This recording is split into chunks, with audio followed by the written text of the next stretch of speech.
Kayak apa? Udah Kayak apa direkam, dong? Bes. Nggak apa-apa, kan kita diskusi pelajaran ini. Kenapa? Ngeri ya? Bahas apa nih? Bahas apa? Itu Gila Kesatuan Oh, nomor 3. Gila Tapi ketiga. nggak mau udah harus siap, Sen. itu ada suara Lord itu. Ya, kalau gue sih ngebahas ya paling yang generik aja kali. Gue nggak mau spesifik. Ntar panjang. Cari aman ya. Iya. Bagus panjang Sen. Bagus panjang. Lemah. Biar semuanya daging semua isinya. Kagak, gue tuh lagi mager kalau soal kayak ginian asli gitu. Bukan mager, lu tuh panjang kali lebar. Iya, soalnya kok gue udah jelasin nanti kemana-mana, males gue. Beda kan. Hus. Apa diusir sih? Hus. Ya udahlah. Bimbang ragu sementara Bahasnya enaknya gimana ya? langsung gas bre sama gue.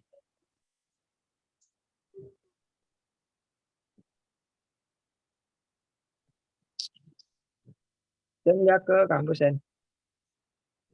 Kan gue lagi gak enak badan anjir. Ya Besok apa? kali. Kan ada Pak Ono. Besok.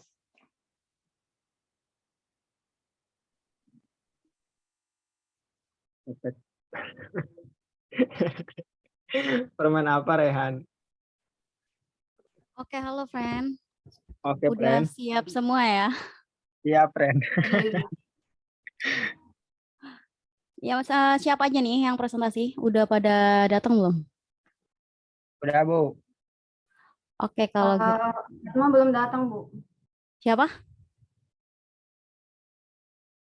Fatma Jatnika. Oke, kebagian ini kan? Kebagian Iya, Bu, kebagian. terakhir atau awal-awal? Pertengahan, Bu. Pertengahan. Oke, ya udah nggak apa-apa, dimulai aja dulu ya sambil di toilet di grup ntar. Silakan, boleh di ini. Ini kok nggak ini ya? Udah present kah, Rafifah? Kok di saya hitam? Oh, udah muncul, baru muncul. Ya udah, boleh nih, silahkan. Bentar, Bu. Tadi buku mana ya?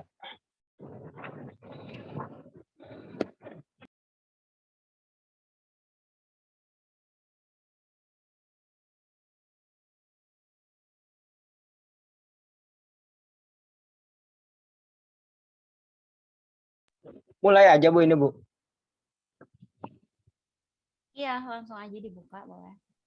Ya, bentar ya, Bu. Oke.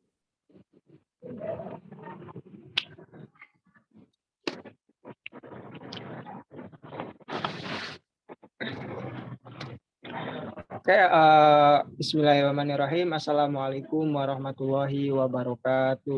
Selamat pagi, salam sejahtera bagi kita semuanya. Om Swastiastu, Nama Budaya, salam kebajikan.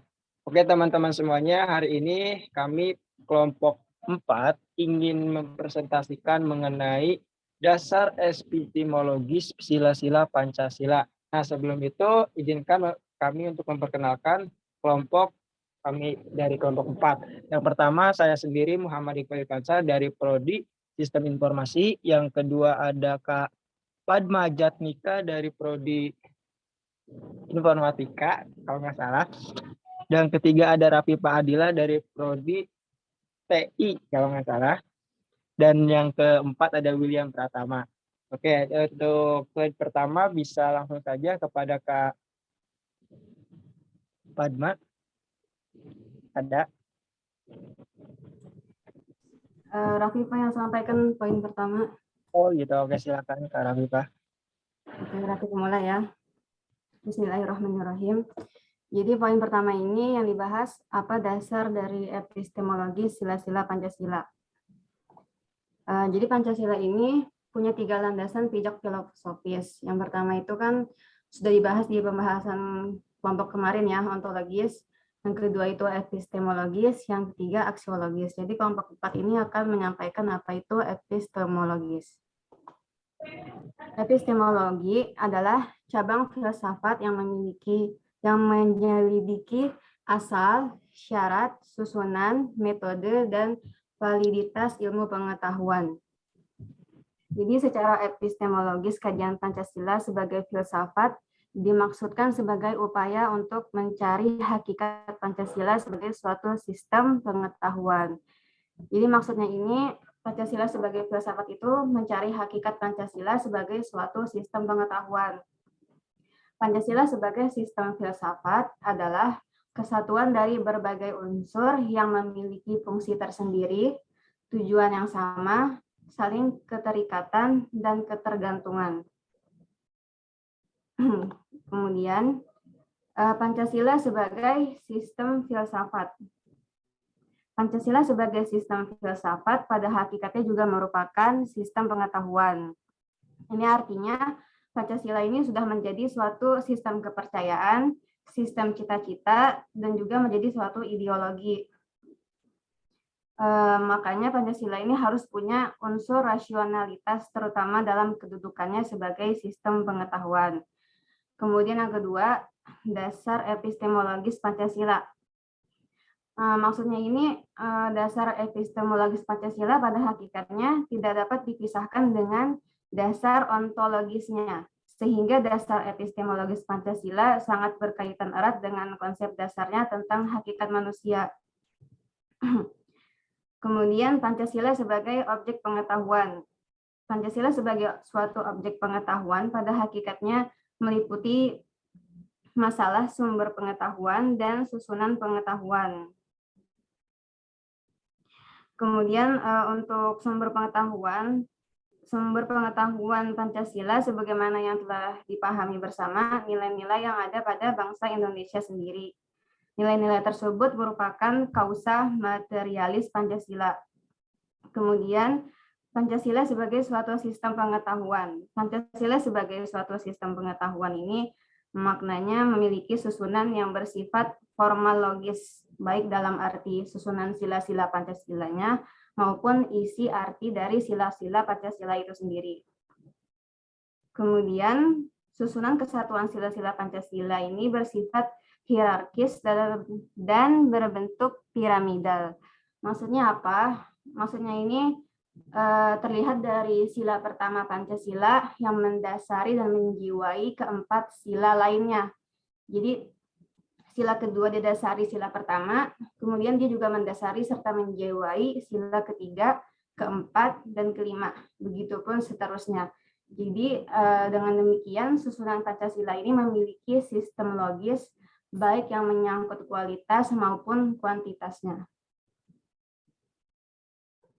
Mungkin itu saja untuk pembahasan poin 1. Pembahasan poin 2 akan disampaikan oleh Hikmal. Oke, untuk pembahasan poin 2 yaitu bagaimana struktur logis makna sila-sila Pancasila. Nah, bisa dilanjut slide-nya.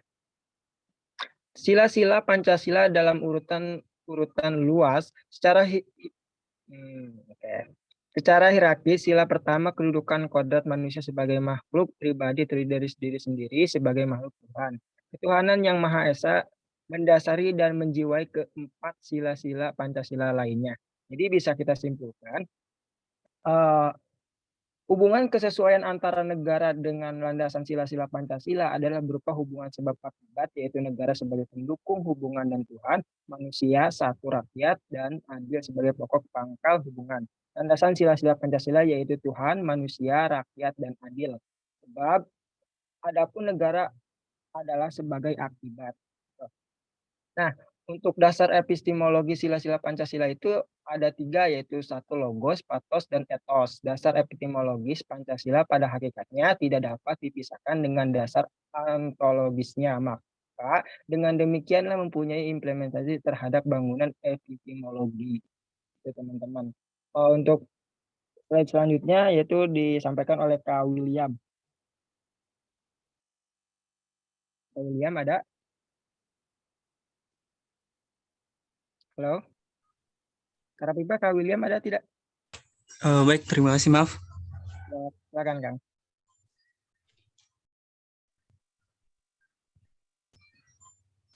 Baik, untuk slide selanjutnya. Oke, bagaimana Pancasila sebagai pedoman praktis dalam penyelenggaraan negara? Next.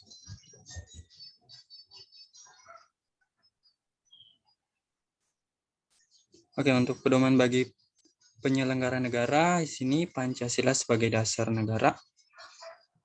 Nilai-nilai yang terkandung dalam Pancasila sebagai dasar atau pedoman bagi penyelenggaraan negara. Kedua, konsekuensi seluruh pelaksana dan penyelenggaraan pemerintah negara Indonesia, termasuk peraturan perundang-undangan, merupakan pencerminan dari nilai-nilai Pancasila. Selanjutnya.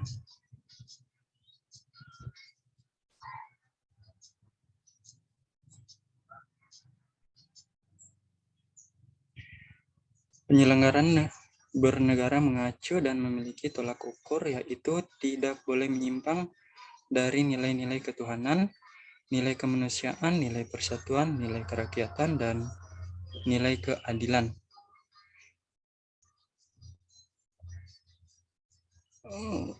Untuk Undang-Undang 1945, alinea keempat, bangsa Indonesia memiliki dasar dan pedoman dalam berbangsa dan bernegara, yaitu Pancasila.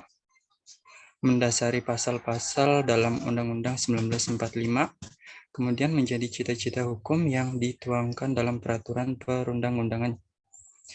Bersifat yuridis konstitusional dan yuridis ketatanegaraan. Selanjutnya.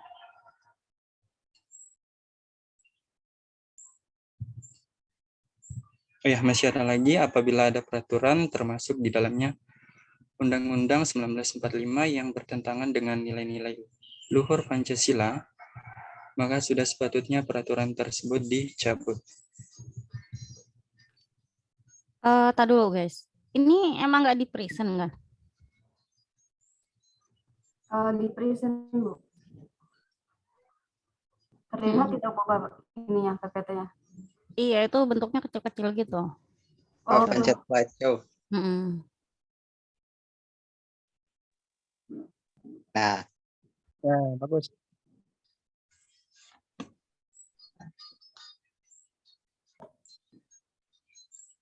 Oke, untuk selanjutnya pembahasan keempat, bagaimana realisasi isi arti Pancasila dalam tertib hukum Indonesia. Jadi Pancasila sebagai dasar negara adalah sumber dari segala sumber tertib hukum Indonesia. Maka dari itu, Pancasila merupakan asas kerohanian hukum Indonesia yang dalam pembentukan undang-undang negara dijelmakan lebih lanjut ke dalam 4 pokok pikiran.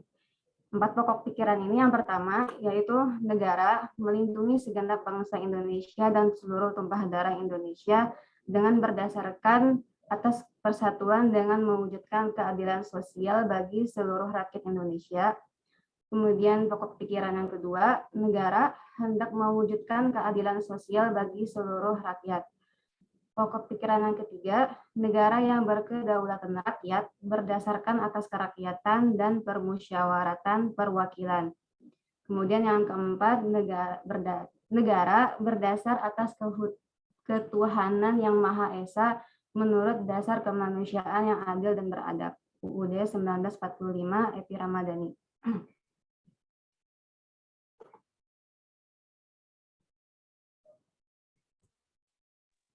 Selanjutnya kepada Padma Jatnika, dipersilakan. Baik, untuk poin kelima adalah apa itu hubungan makna Pancasila yang abstrak, umum universal, umum kolektif, dan khusus konkret. Next. Makna Pancasila yang abstrak, umum universal. Pancasila sebagai dasar filsafat negara yang memiliki makna abstrak, umum, dan universal, maka secara logis tetap dan tidak berubah karena sifat ruang, waktu, volume, dan keadaan yang tidak terbatas.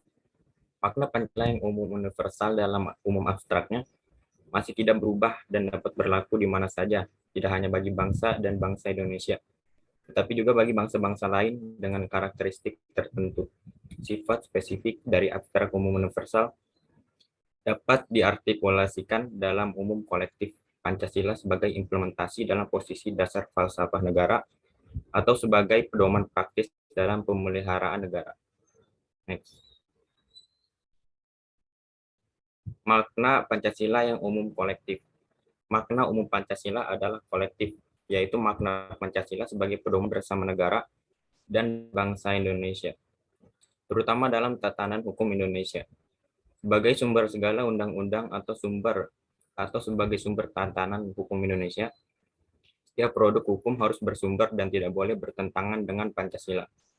Pancasila tercantum dalam ketentuan tertinggi pembukaan UUD 1945, kemudian lebih menjelma atau dijelaskan dalam sudut-sudut pikiran yang meliputi suasana kepalsuan UUD 1945 yang pada akhirnya dikuatkan atau dijelaskan dari UUD 1945, serta hukum positif lainnya. Pancasila sebagai dasar falsafah negara, pandangan bangsa dan ideologi bangsa dan bangsa, bukan hanya untuk sederet kata yang indah, tetapi semua itu harus kita ciptakan dan aktif beraktivitas di berbagai bidang kehidupan bermasyarakat.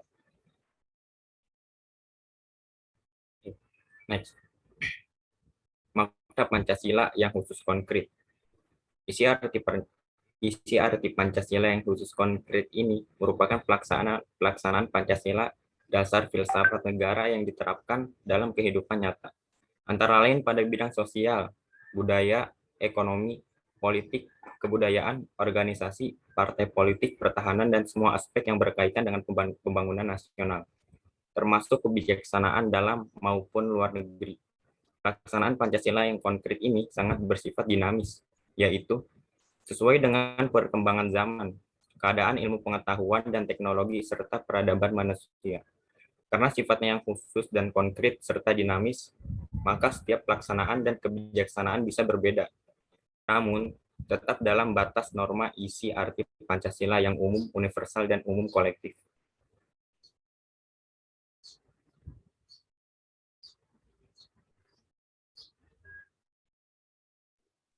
Oke, teman-teman, itu dia presentasi dari kelompok 4. Acara selanjutnya adalah sesi tanya jawab. Jika teman-teman ada yang ingin ditanyakan dari materi epistemologis Pancasila ini, dipersilahkan. Ada, saya Sandy. Iya, Sandy dari Kelompok 3.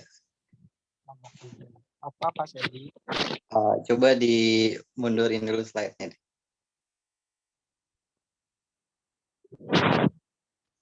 Slide-nya mundurin Kak Rafita. Lagi.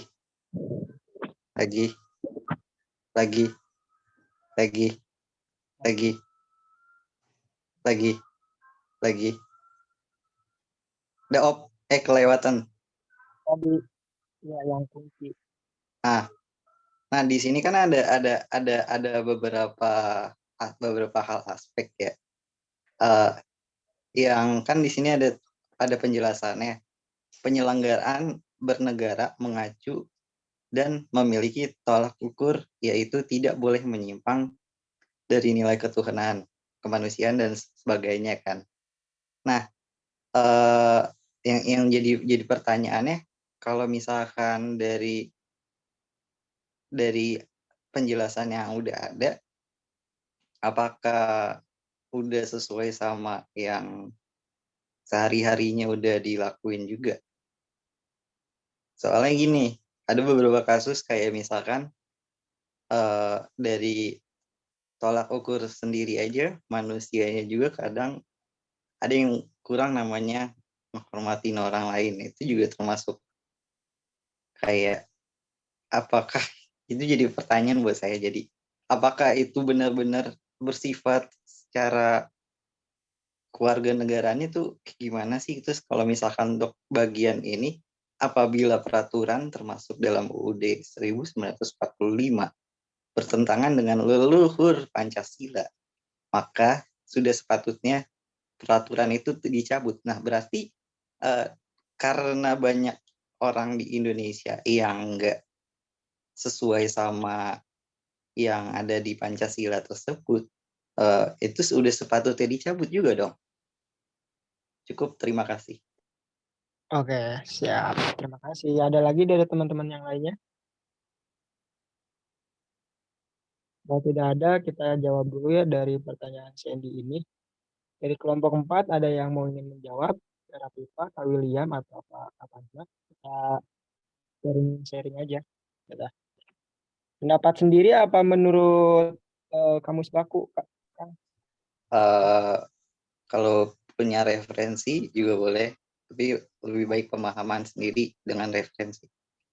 Oh ya, siap. Terima kasih. Ya, untuk kelompok 4 ada yang ingin menjawab pertanyaan ini? Jadi pertanyaannya tadi, kalau tidak sesuai dengan nilai-nilai luhur Pancasila ini kan sudah sepatutnya dicabut ya? Iya, betul. Pertanyaan tadi apa ya? Maaf.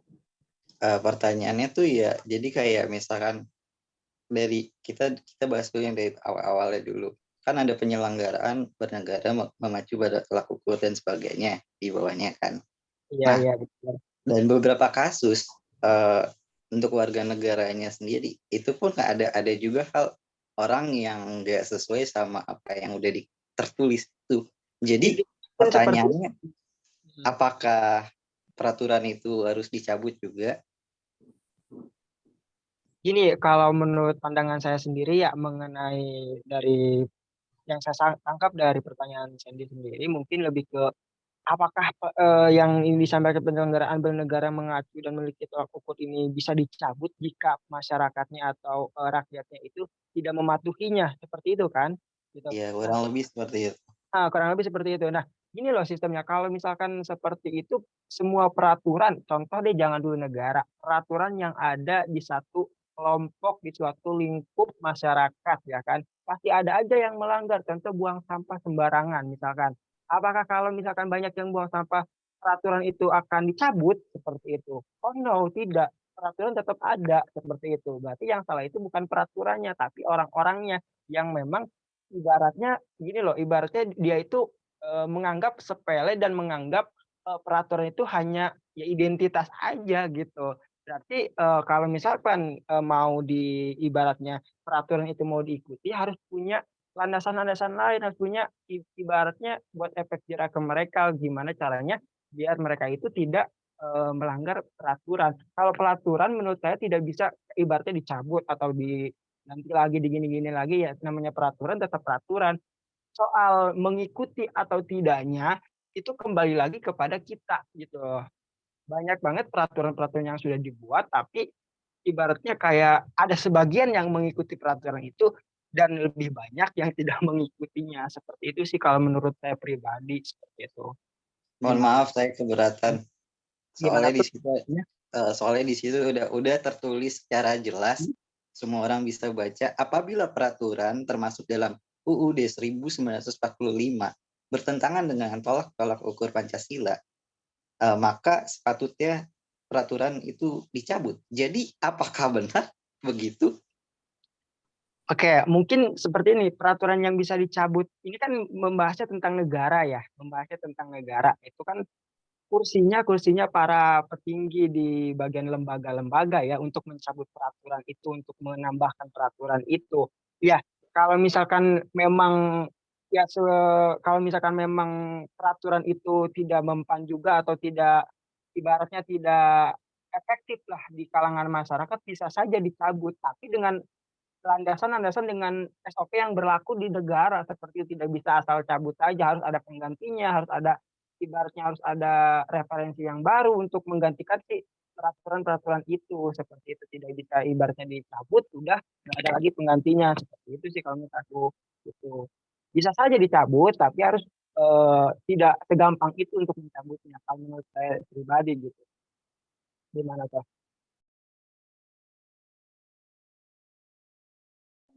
Dari Mungkin ada dari dari teman-teman Pak William atau teman-teman yang lain yang bukan kelompok 4, ada yang ingin menanggapi ataupun menyampaikan, Sofi, silakan. Halo, teman-teman. Are you okay? Kak William atau Kak Padma, khususnya dari kelompok 4, ada yang ingin disampaikan lagi mengenai pertanyaan ini? Atau Kak Rafifa juga, ini referensi, teman-teman lainnya?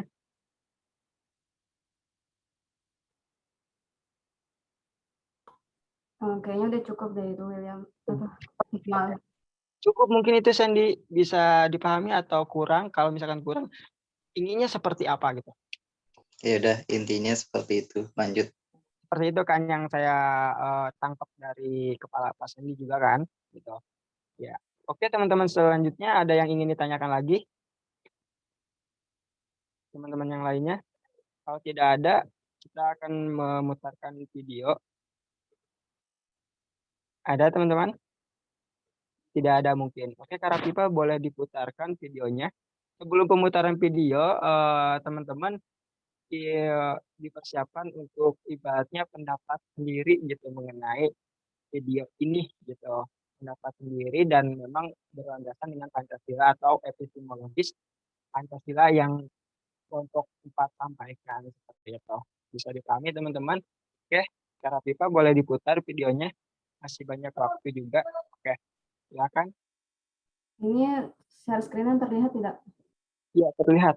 Sudah Tinggal terlihat. ya, tinggal suaranya aja.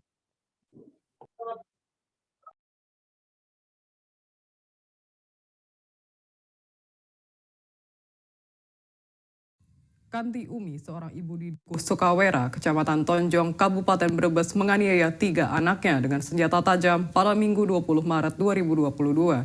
Akibatnya 2 anak yang berusia 4,5 tahun, yakni E dan S, usia 10 tahun, harus dilarikan ke rumah sakit karena luka serius di leher serta dada.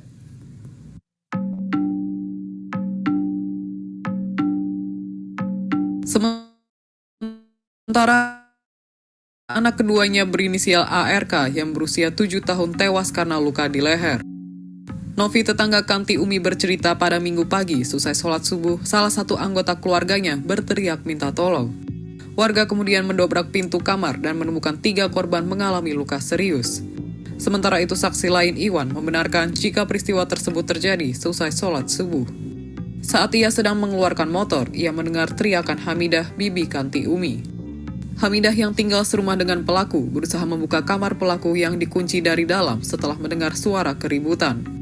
Saat di dalam kamar, Iwan menolong satu anak yang mengalami luka pada bagian dada dan wajahnya terlebih dahulu.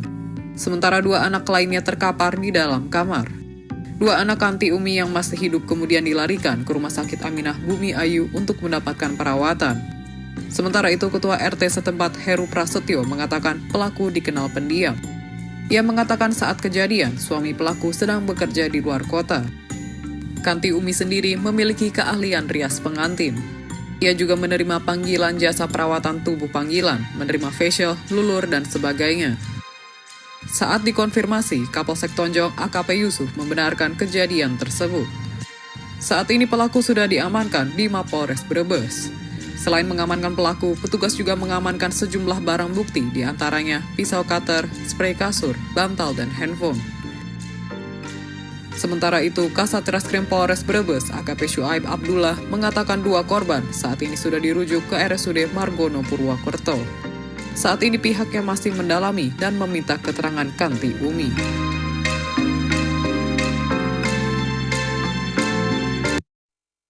Mungkin itu saja. Ya, oke, nggak apa-apa. Oke teman-teman, ada yang ingin disampaikan dari pemutaran video itu?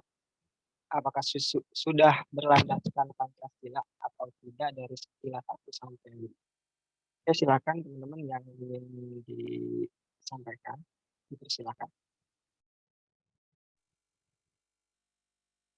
Ya.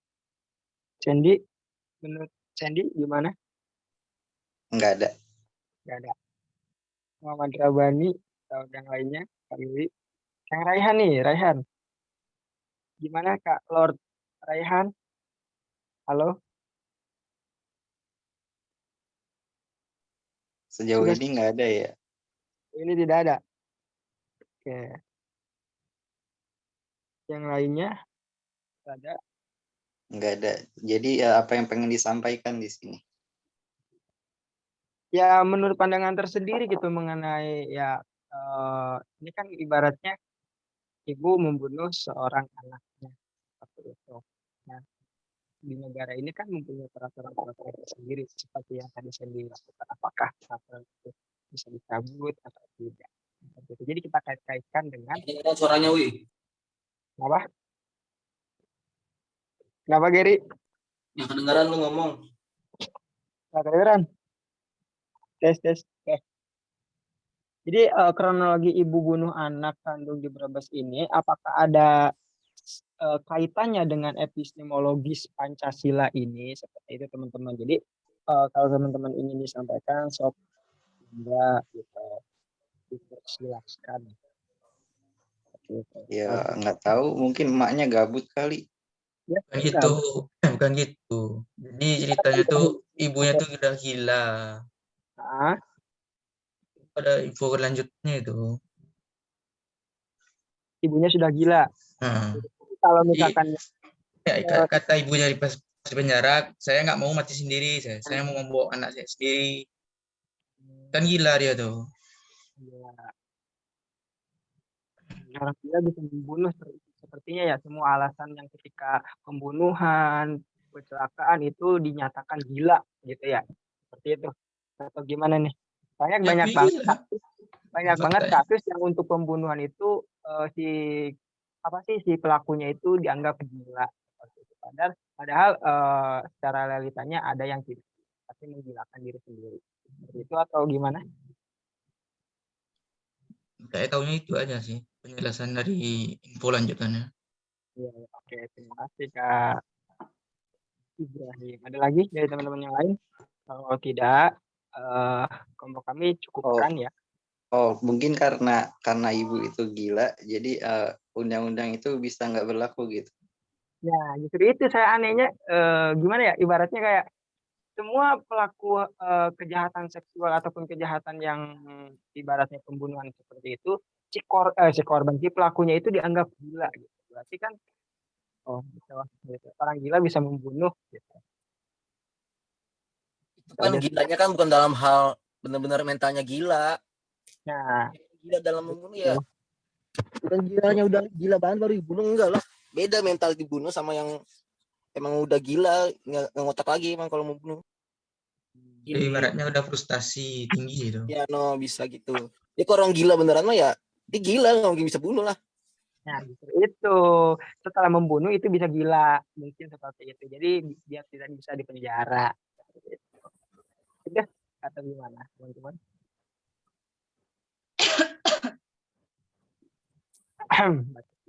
Oke. Ada lagi kalau tidak ada kelompok 4 kita cukupkan ya. Jadi kelompok 4 ada yang ingin sampaikan lagi? Tidak ada. Oke, teman-teman, mungkin Oke, sebelumnya taruh untuk ini yang tadi video tadi sebenarnya bisa kalian kaitkan loh dengan Pancasila, nilai-nilai Pancasila kayak gitu. Ya, bisa Iqmal juga seperti itu, Bu. Sesuanya tapi nggak ada, jadinya bingung mau ngapain ini. Iya, boleh dari kelompok 4 ya, 5 ya? 4 apa 5? 4 ya? 4, Bu. Oh ya, kelompok 4 ini boleh berkomentar. Mungkin dari situ bisa kalian simpulkan yang kalian tangkap di situ. Jadi maunya itu gini loh, Bu. Jadi kita punya video, nanti teman-teman yang lainnya itu kayak memberikan sangan ataupun apa yang sesuai dengan materi yang kelompok 4 sampaikan gitu. Kalau kayak gini jadinya bingung mau ngapain lagi ya gitu. Masa nanya dijawab sendiri gitu ibaratnya, Bu. Iya, nggak apa-apa. Jadi nanti bisa juga ini kamu cari ini nilainya apa yang ada di situ gitu. Kalau misalkan dari anggota nggak ada yang berkomentar, mungkin mereka masih bingung. Gitu. Gak tahu pas menjelasin tadi kan ada timbul pertanyaan gitu kan. Nggak apa-apa loh.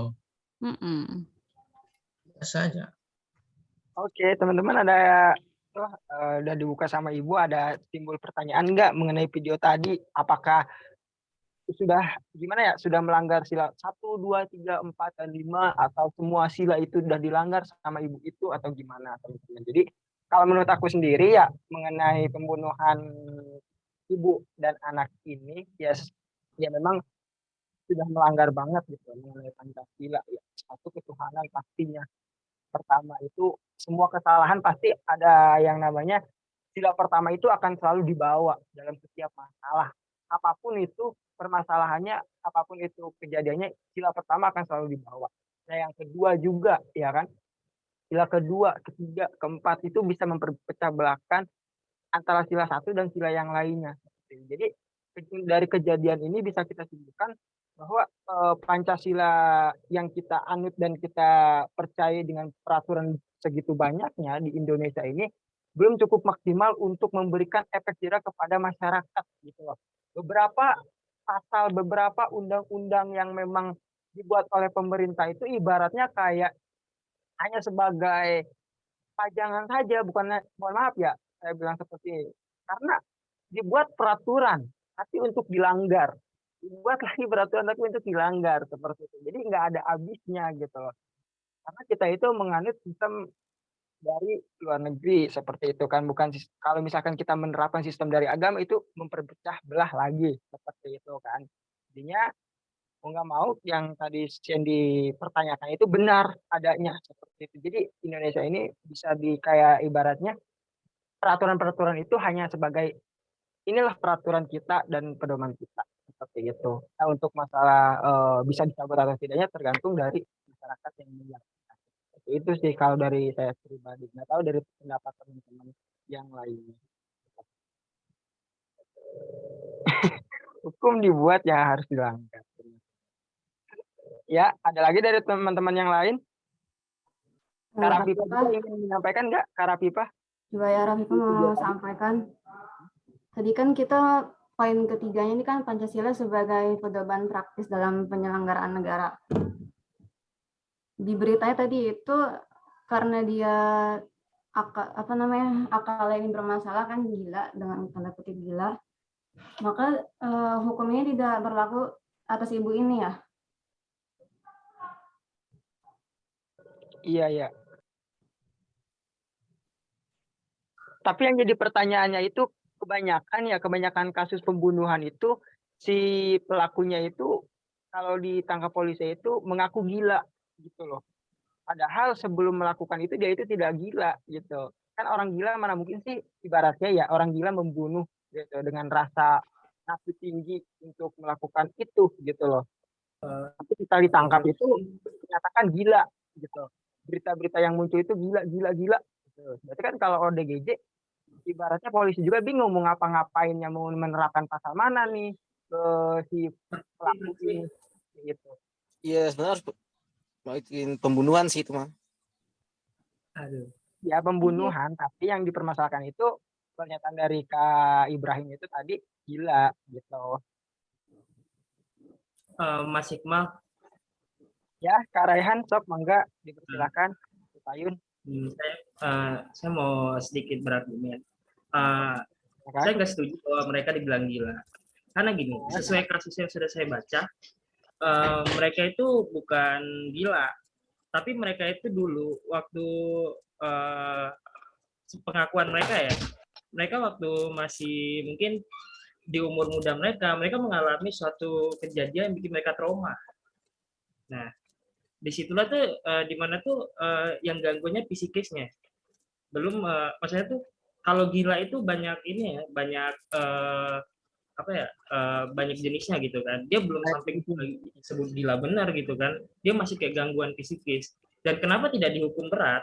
Karena mereka pikir aja sih contoh seperti orang yang pencandu narkoba, mereka bukan dihukum sekeras-kerasnya, tapi mereka direhabilitasi. Nah, seperti itu juga dia gitu.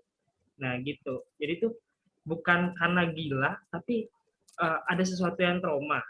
Dan bukan nggak dikasih hukum berat, tapi mereka itu, dia itu malah lebih diarahkan ke rehabilitasi. Karena kenapa? Mentalnya yang akibat masa lalunya tadi, yang bikin mentalnya itu kena.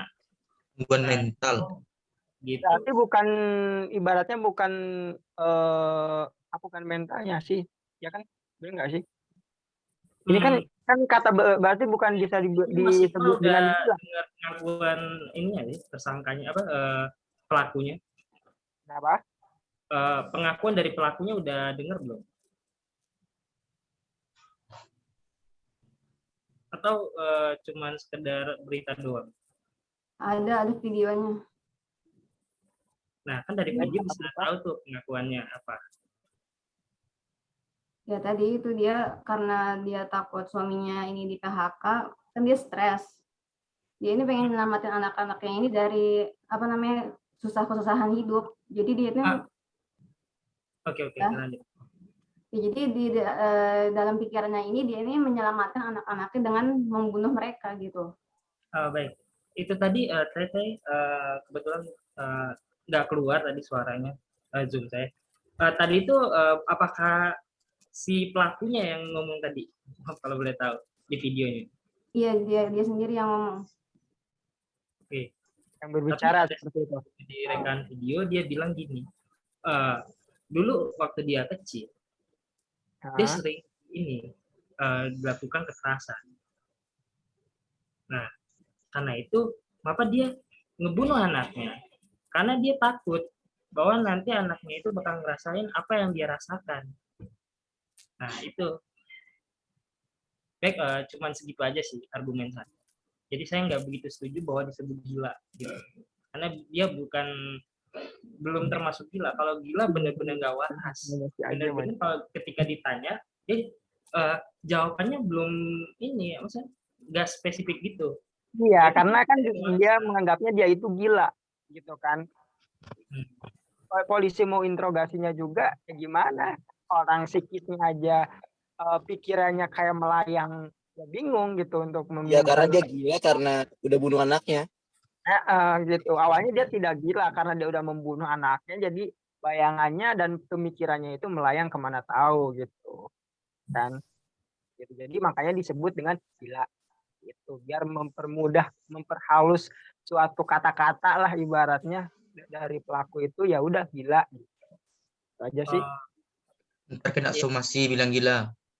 Somasi lu. Somasi gimana? Iya. ODGJ tuh. ODGJ.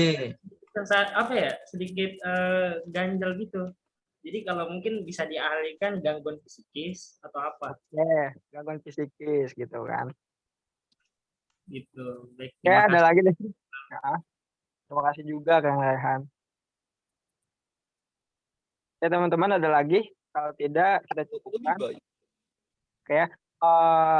Langsung saja, Ibu mungkin dicukupkan ya Bu ya, karena waktunya juga udah bentar lagi jam 9. Jadi kesimpulan dari apa yang telah dijelaskan di atas, Pancasila merupakan kesatuan yang tidak bisa dipisahkan.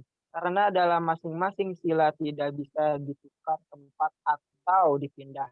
Bagi bangsa Indonesia, Pancasila merupakan pandangan hidup bangsa dan negara Indonesia. Dan filsafat merupakan suatu ilmu pengetahuan kesatuan memiliki logika, metode, dan sistem. Pancasila dikatakan sebagai filsafat. Dikarenakan Pancasila merupakan hasil perenungan jiwa yang mendalam yang dilakukan oleh para pendahulu, yang kemudian dituangkan dalam suatu sistem yang tepat, di mana Pancasila memiliki hakikatnya tersendiri yang terbagi menjadi 5 sesuai dengan kelima sila-silanya tersebut. Adapun yang mendasari Pancasila adalah dasar ontologi, hakikat manusia, dan epistemologis pengetahuan, dasar aksiologis pengamalan nilai-nilainya. Saran yang dapat dipetik dari materi ini adalah agar seluruh masyarakat mengetahui seberapa penting Pancasila dan dapat mengamalkan nilai-nilai Pancasila dari Pancasila dengan baik dan benar, serta tidak melecehkan arti penting Pancasila. Mungkin itu saja dari kelompok 4. Kurang lebihnya mohon maaf kepada teman-teman semuanya. Terima kasih atas waktunya. Wabillahi taufiq wal hidayah. Wassalamualaikum warahmatullahi wabarakatuh. Waalaikumsalam. Dikembalikan kepada Ibu Ana. Ibu, ini saya berhenti share screen ya, Bu. Oke, terima kasih untuk kelompok 4. Oke, saya lanjutin ya. Nah, ini guys. Terlihat ya? Saya menjelaskan beberapa poin penting, mungkin yang tadi belum dijelaskan aja ya. Terus, ini kameranya kenapa nggak mau nyala sih? Tunggu. Oke. Nah, gini ya, friend ya.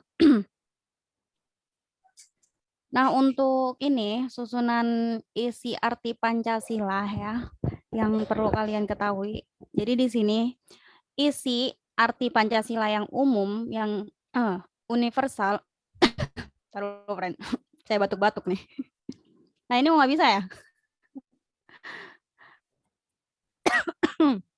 Kenapa nih pointernya? Ya, nggak bisa nih. Ya udah gini aja ya. Jadi taruh, friend. Saya batuk. Tunggu.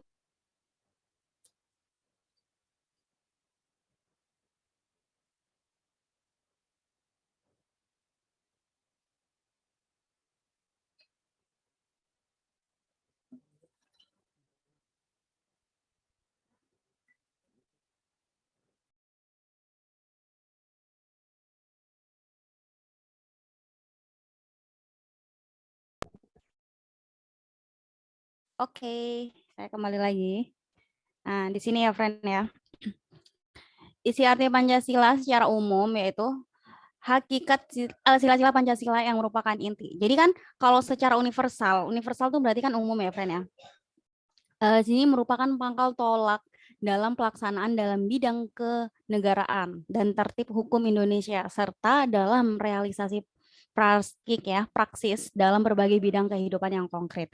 Nah, kalau secara umum ya, jadi Pancasila itu memang sebuah sebuah tonggak ya, sebuah dasar mengenai berdirinya suatu negara kayak gitu ya. Nah, kalau kita kaitkan dengan yang video oleh siapa kelompok 4 tadi ya. Tadi kan mengenai video ibu yang membunuh anaknya ya, yang sedang viral saat ini. Nah, di situ jadi kalau di dalam video tersebut kita bisa lihat nih ya, kalau dari sisi kenegaraannya sebenarnya kan itu sudah jelas menyimpangkan ya dari sisi kenegaraannya kayak gitu. Dia kan sebagai individual sebagai rakyat ya. Sebagai rakyat kayak gitu. Nah, seharusnya kenegaraan dan dia harus tertib hukum. Suatu pembunuhan itu kan melanggar sebuah hukum ya. Tuh, friend, tar dulu, friend. Batuk mulu nih saya. Bentar.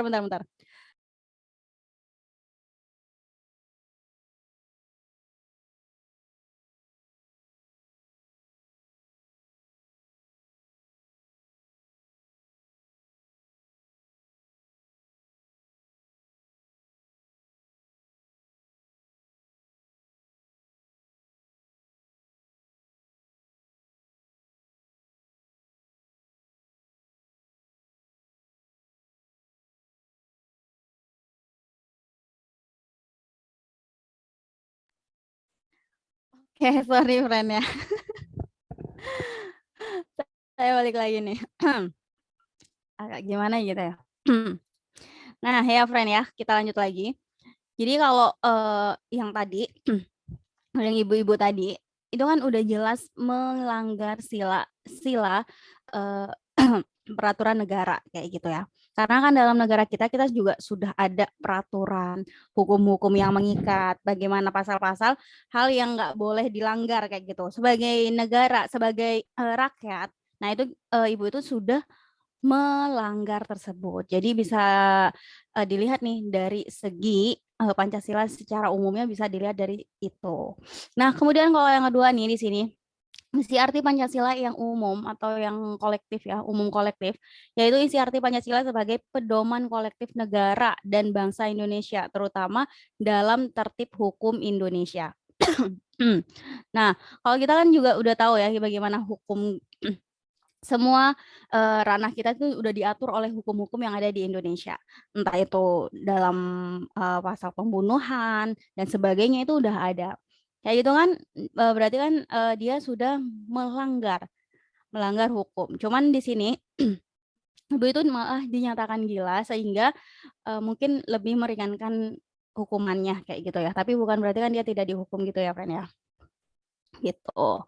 Nah, kemudian kalau yang nomor 3 nih ya, isi arti Pancasila yang bersifat khusus dan konkret, yaitu isi arti Pancasila dalam realisasi praksis dalam berbagai bidang kehidupan sehingga memiliki sifat khusus konkret secara dinamis kayak gitu. Di realisasinya itu kayak gimana? Secara nyatanya itu kayak gimana? Kayak gitu ya. Nah, jadi bisa kita simpulkan nih.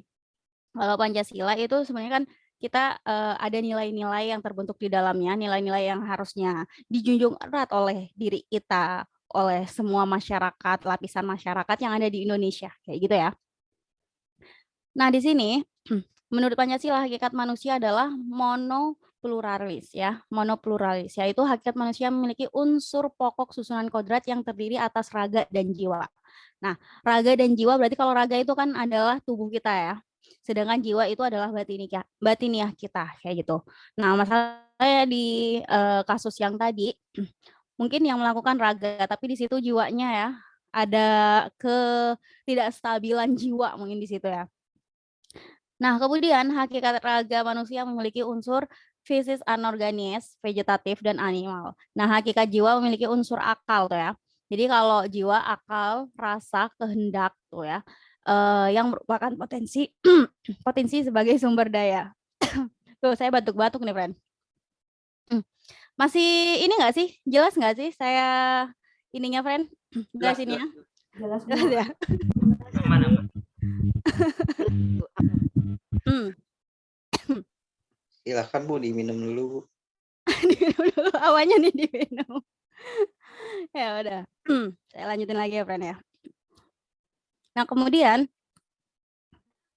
kalau untuk yang akal, tadi akal, itu kan masuk ke jiwa-jiwa ya. Jadi kalau udah akal nggak sinkron ya, nggak sinkron itu memang kalau jiwanya labil, mentalnya jadi apa ya separuh, itu akan membuat seseorang malah melakukan sesuatu yang tidak seharusnya kayak gitu ya. Bisa jadi kayak psikopat kayak gitu ya, friend ya. Nah, kemudian selain potensi atau daya tersebut mampu meresapkan pengetahuan dan mentransformasikan pengetahuan dalam demonstrasi ya, imajinasi, asosiasi, analogis, refleksi, intuisi dan inspirasi dan ilham kayak gitu. Jadi pengetahuan itu ini nanti akan ditransfer melalui imajinasi, asosiasi dan analogi seseorang. Gitu ya, friend ya. Berikutnya, dasar-dasar rasional logis Pancasila menyangkut kualitas maupun kuantitas yang juga menyangkut isi arti.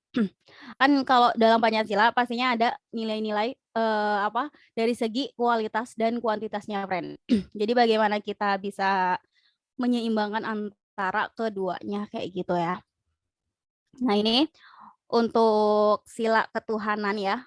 Sila ketuhanan yang Maha Esa memberi landasan kebenaran pengetahuan manusia yang bersumber pada intuisi. Ya gitu ya. Nah, di sini yang perlu kalian garis bawahi adalah intuisinya gitu ya, friend ya. Jadi karena sila ketuhanan atau sila yang berkaitan dengan Tuhan. Nah, itu adalah sila yang membuat kita terikat pada keyakinan kita. Tapi kalau dari terus saya batuk mulu sih, friend. Tunggu ya.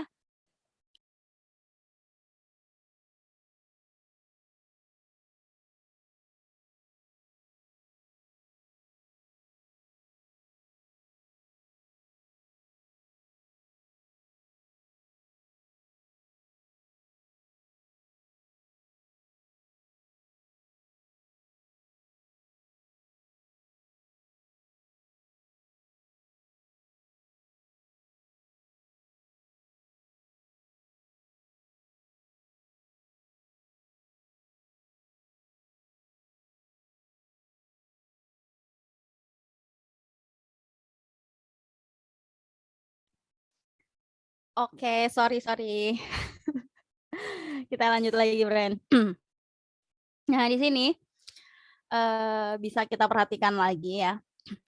Kalau dari yang kasus yang dibawakan oleh kelompok 4 sebenarnya udah bagus banget, itu kelompok 4 sudah mengangkat hal-hal yang bisa kita diskusikan ya mengenai kasus yang saat ini sedang viral kayak gitu. Cuman mungkin kelompok 4 bisa memberi pengantar dulu kepada teman-temannya. Oh, ini nih kayak gini. Maksudnya berhubungan dari sila pertama itu apa, bisa kayak gitu sih. Nanti kelompok yang lain jadi bisa mengomentari. Jadi kalau misalkan mungkin langsung mengomentari bingung gitu. Ini kayak gimana kayak gitu. Jadi emang sih kalian perlu dipancing mungkin ya. Perlu dipancing untuk bersuara kayak gitu. Nah, yang berikutnya ya, friend ya. Kalau dilihat dari ketuhanan kan kita udah pasti tahu lah ya, udah kelihatan kayak gitu. Kalau si ibu tadi kasus dari ibu-ibu yang membunuh anaknya tadi, dia tuh sudah tidak memikirkan, maksudnya sudah tidak ada keyakinan lagi mungkin ya kepada Tuhannya, sehingga dia berani untuk melakukan hal itu. Padahal ini ketuhanan adalah satu-satunya yang bisa mengikat jiwa kita kayak gitu, friend. Mengikat jiwa kita dari hal-hal buruk kayak gitu. Ya. Kemudian manusia pada hakikatnya, kedudukan dan kodratnya adalah sebagai makhluk Tuhan yang Maha Esa. Maka sesuai dengan sila pertama Pancasila, epistemologi Pancasila juga mengakui kebenaran wahyu yang bersifat mutlak. Hal ini sebagai tingkat kebenaran, kayak gitu ya. Jadi Pancasila ya, Pancasila yang dinilai pertama, sila nilai pertama ya, Pen ya. Nah, ini berkaitan dengan kebenaran wahyu tuh ya, mengakui kebenaran wahyu. Jadi kan kalau di agama kita kan pastinya memiliki semacam Al-Qur'an ya, ada Al-Qur'an yang yang mengikat kita kayak gitu ya. Maksudnya yang berisi aturan-aturan yang baku kayak gitu. Nah, ini sudah selayaknya kita sebagai manusia mengikutinya kayak gitu.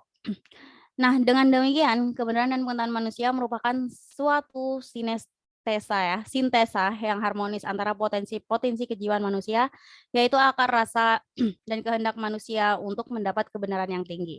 Nah, pada hakikatnya ya, segala hal yang ada di dunia ini kita kan perlu adanya mencari kebenaran ya.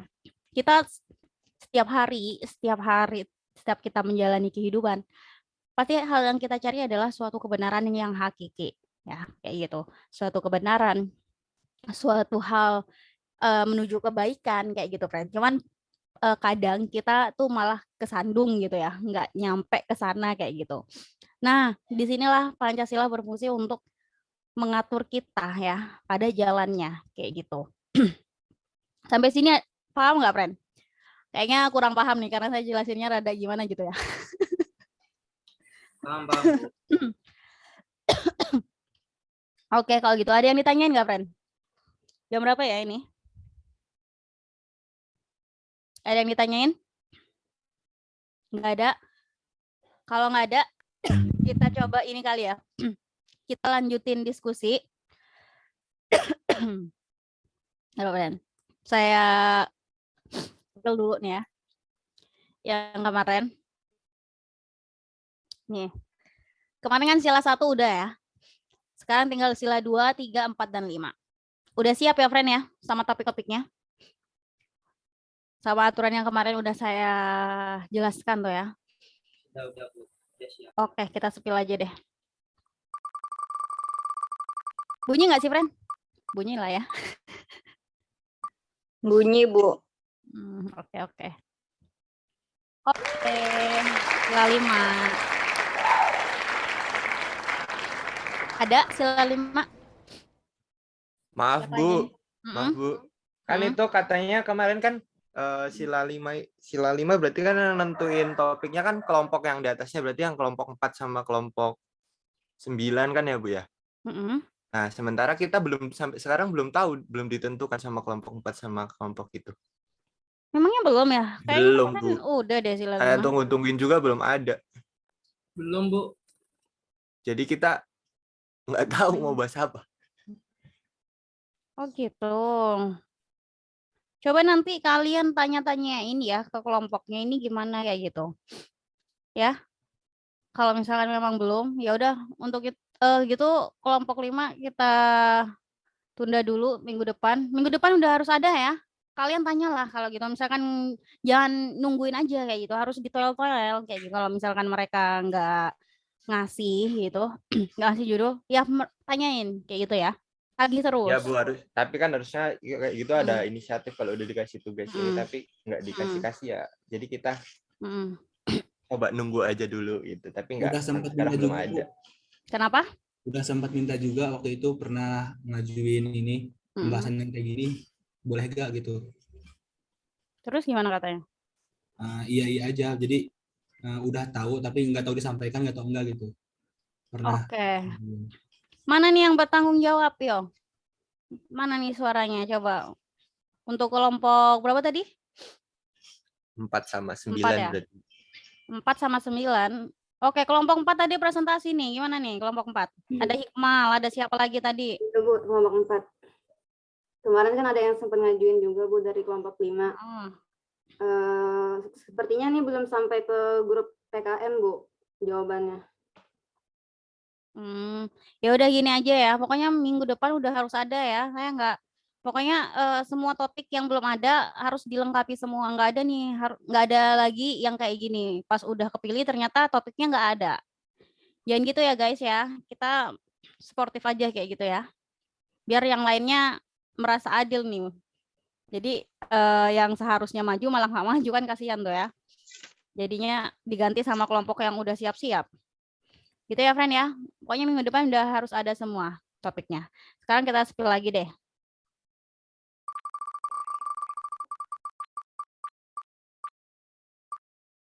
Oke, kelompok 4. Sila 4. Ada?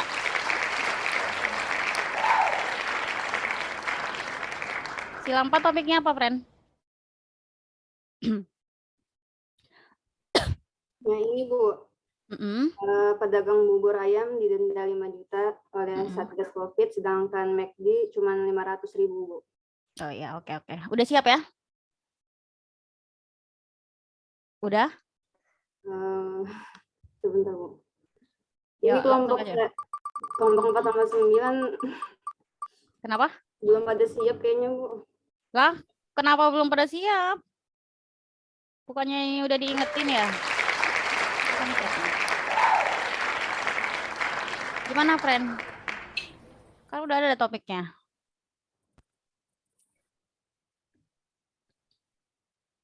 Kelompok berapa aja ini? 4 sama 9, Bu. 4 sama 9. Ya udah, yuk. Ini kan cuma berargumen juga. Kalian nggak harus pakai PPT, tinggal dibawain aja. Gimana itu? Ya, boleh yuk. 4 sama 9. Topiknya masih belum ini sih Bu, masih belum apa ya, masih belum pada setuju semua tuh Bu. Jadi masih milih-milih topik juga kan. Terus katanya kalau yang mau maju kan dipilihin sama kelompok yang sebelumnya kan. Kita juga belum ada konfirmasi, ya nggak sih? Iya sih Bu. Di grup udah ada belum, Li? Nah, benar tuh. Di grup kayaknya udah di-spill deh. Mana sih? Iya, di grup itu udah, kan saya yang ngajuin tuh. Nah, udah saya tulis terus nggak ada respon dari itu, ternyata ya berarti harusnya diterima dong kan, tapi nggak ada respon. Oh, yang Yazid itu. Iya, kalau nggak ada kan respon katanya berarti yang dari berarti.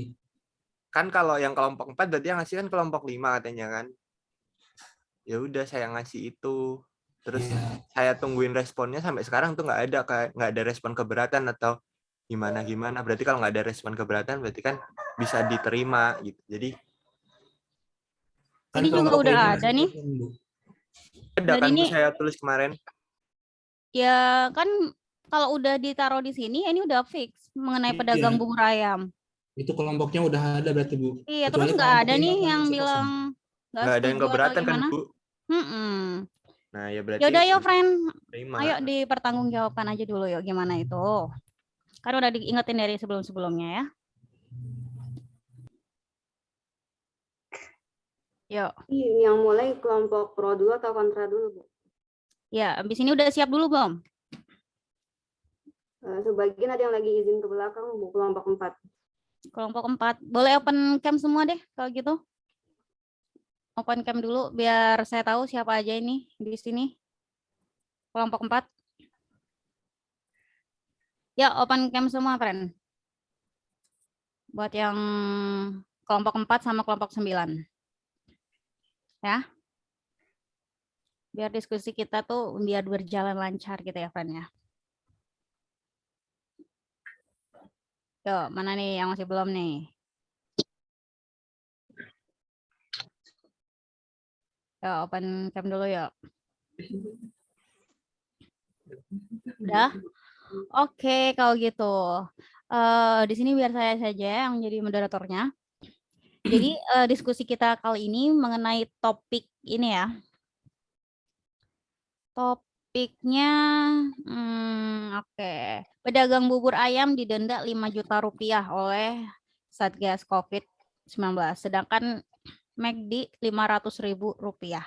Oke, gimana nih tanggapan dari tim pro dulu ya. Tim pro mengenai masalah tersebut. Boleh kalian ajukan argumennya gitu. Nah, di sini tim kontra tidak boleh menyanggah dulu ya. Biarkan tim pro menanggapi dulu, berargumen dulu gitu ya, friend. Baik, friend. Boleh nih. Kalau saya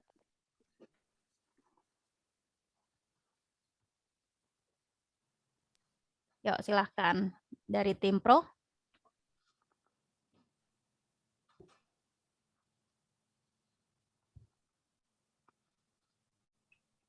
Siapa nih tim pro?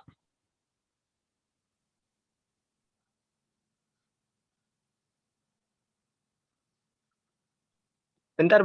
Rafifa emang kelompok kita ini? Ya, tapi kita kontra kan? Iya, maksudnya lah. Kemarin bukannya kelompok 1 dulu ya? Kita kelompok terakhir dan belakangan. Gimana sih, kan kocokan. Udah Oh, dibagi. dikocok. Oh, ya udah yuk, gas. Gimana? Iqmal emang kelompok mana Iqmal? Aduh, Kenapa nggak ngerti ikutan? konsep nih. Kelompok 4, Ibu. 4, Bu. Dikira tuh kemarin kan 1, 2. Berarti 4 tuh masih lama gitu. Lah kenapa Iqmal ikutan? Ini kan tadi kelompok berapa? Oh, kelompok 4 ya. Sila 4 kan? Sila 4. Emang sila 4 juga kelompok 4 ya? Oh iya ya. Iya, Ibu. Oh iya, oke. Yuk, yang tim pro-nya dulu deh. Siapa nih tim pro-nya? Ini kok saya sendiri doang ini. Kelompok 4 berarti, Bu. Mana nih Gary? Saya, Bu. Oh iya, yaudah, yuk Gary. Lah, saya sendiri nih. Teman-teman saya. Siapa teman-teman kamu siapa? Parah banget Solo saya player, Ger. Gak apa-apa, Ger. Solo player. Panggilin lah teman-teman kamu. Panggilin, Ger. Ini saya lagi itu, bentar, Bu, bentar. Ya, Gary.